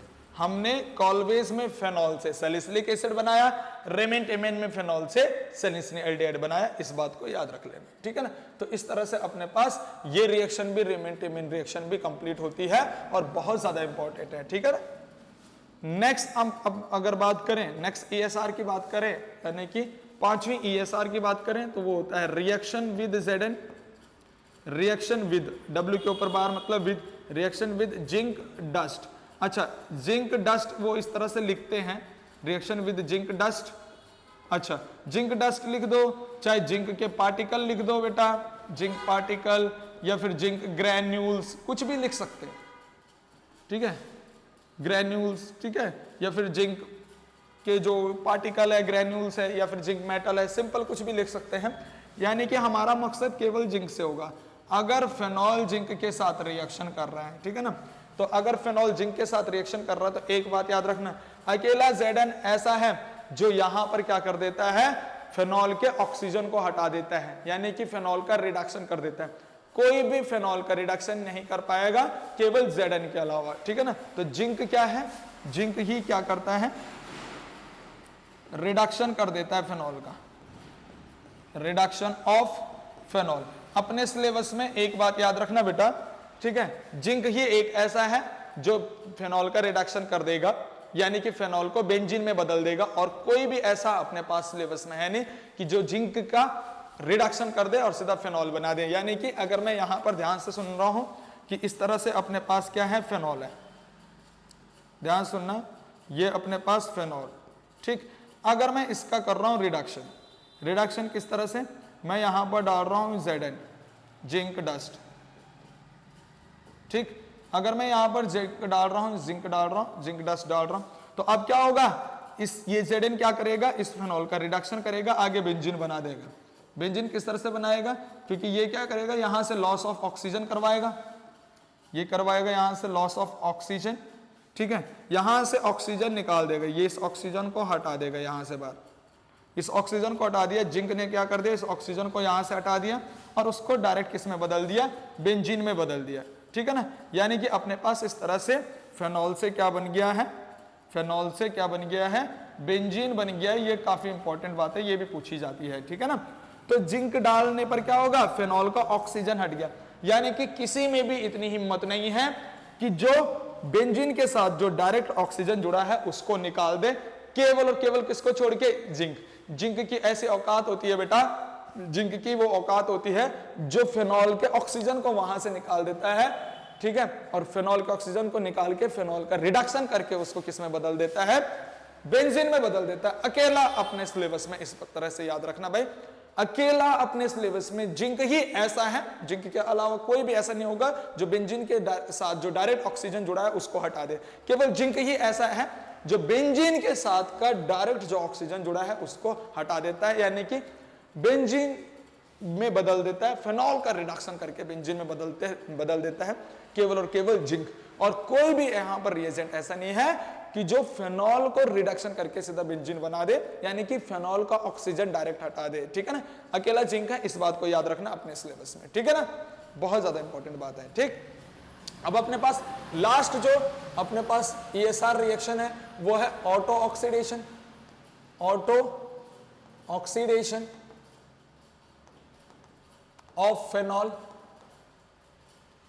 Auto oxidation of phenol, phenol का auto oxidation. Auto oxidation, auto का मतलब क्या होता है बेटा, सेल्फ, ठीक है। ऑक्सीडेशन का मतलब ऑक्सीडेशन, यानी कि ऑक्सीडेशन हो रहा है, और ऑक्सीडेशन का मतलब क्या है, removal of hydrogen, addition of oxygen. Oxidation का मतलब क्या होता है, हमने पढ़ रखा है, या तो क्या बोल दो, रिमूवल ऑफ हाइड्रोजन, या फिर क्या बोल दो, addition of oxygen, addition of oxygen, ठीक है। या तो रिमूवल ऑफ हाइड्रोजन बोल दो या फिर एडिशन ऑफ ऑक्सीजन बोल दो, इसी को हम क्या बोलते हैं, ऑक्सीडेशन। अब किस तरह से यहां पर हो रहा है इसको देखो, यह है अपने पास फेनॉल, ये फेनॉल है, ठीक है। अब अगर मैं इसमें ऑक्सीडेशन कर रहा हूं, इसमें ऑक्सीडेशन अपने आप होगा, ऑक्सीजन की प्रेजेंस में अपना आप ऑक्सीडेशन होगा इसका, ठीक है। यहां पर इसका अपने आप ऑक्सीडेशन हो रहा है, कोई ऑक्सीडाइजिंग एजेंट डालने की जरूरत नहीं है। ऑटो ऑक्सीडेशन, ऑटो ऑक्सीडेशन मतलब एनवायरमेंट ऑक्सीजन की वजह से इसका क्या हो रहा है, अपने आप ऑक्सीडेशन हो रहा है, कोई भी ऑक्सीडाइजिंग एजेंट यहां पर नहीं डाल रहे हैं। तो क्या होगा, यहां से हाइड्रोजन हटेगा, यहां से हाइड्रोजन हटेगा, ठीक, हाइड्रोजन हटेगा। अब यहां पर भी डबल बॉन्ड O और यहां पर भी डबल बॉन्ड O इस तरह से लग जाएगा, ठीक है ना। अपोजिट पे क्या लग जाएगा, इस तरह से double bond O, double bond O, ठीक। तो इसको बोल दिया हमने, ये तो अपने पास फेनॉल है, पर फेनॉल से क्या बन जाता है अपने पास, ये बेंजीक्विनॉल बन जाता है, बेंजीक्विनॉल, बेंजीक्विनॉन, इस तरह से बेंजीक्विनॉन बन जाता है। ये भी काफी इंपॉर्टेंट रिएक्शन है। तो इस तरह से हमने अल्कोहल और फेनॉल की सारी रिएक्शन देख ली है, कंप्लीट कर ली है। अब यहां पर हमारा जो है सारा ये केमिकल प्रॉपर्टीज कंप्लीट हो जाती है, ठीक है। अल्कोहल फिनॉल की केमिकल प्रॉपर्टीज कंप्लीट हो गई, यानी कि हमारा अल्कोहल फिनॉल वाला चैप्टर ही क्लोज हो गया। अब इस चैप्टर में जो बचा हुआ पोर्शन है ईथर, उसको हमने करना है। चैप्टर अपने पास पूरा का पूरा क्या, अल्कोहल फिनॉल ईथर है, ठीक है, जिसमें अल्कोहल और फिनॉल हमने अच्छे से पढ़ लिया है, अच्छे से देख लिया है, ठीक है ना। अब हम आगे डिस्कस करेंगे नेक्स्ट लेक्चर में बेटा ईथर के बारे में, ठीक है। तुम्हें अगर इसमें कोई भी दिक्कत होगी, कोई भी डाउट होगा तो मेरे से जरूर पूछ लेना, मैं पूरी कोशिश करूंगा तुम्हें बताने की, ठीक है ना। तो इतना हमने कंप्लीट कर दिया है अल्कोहल फिनॉल के बारे में। नेक्स्ट लेक्चर में मिलेंगे हम ईथर, ठीक है। ईथर को अच्छे से पढ़ेंगे नेक्स्ट लेक्चर में। अगर कोई डाउट होगा तो पूछना बेटा, ठीक है।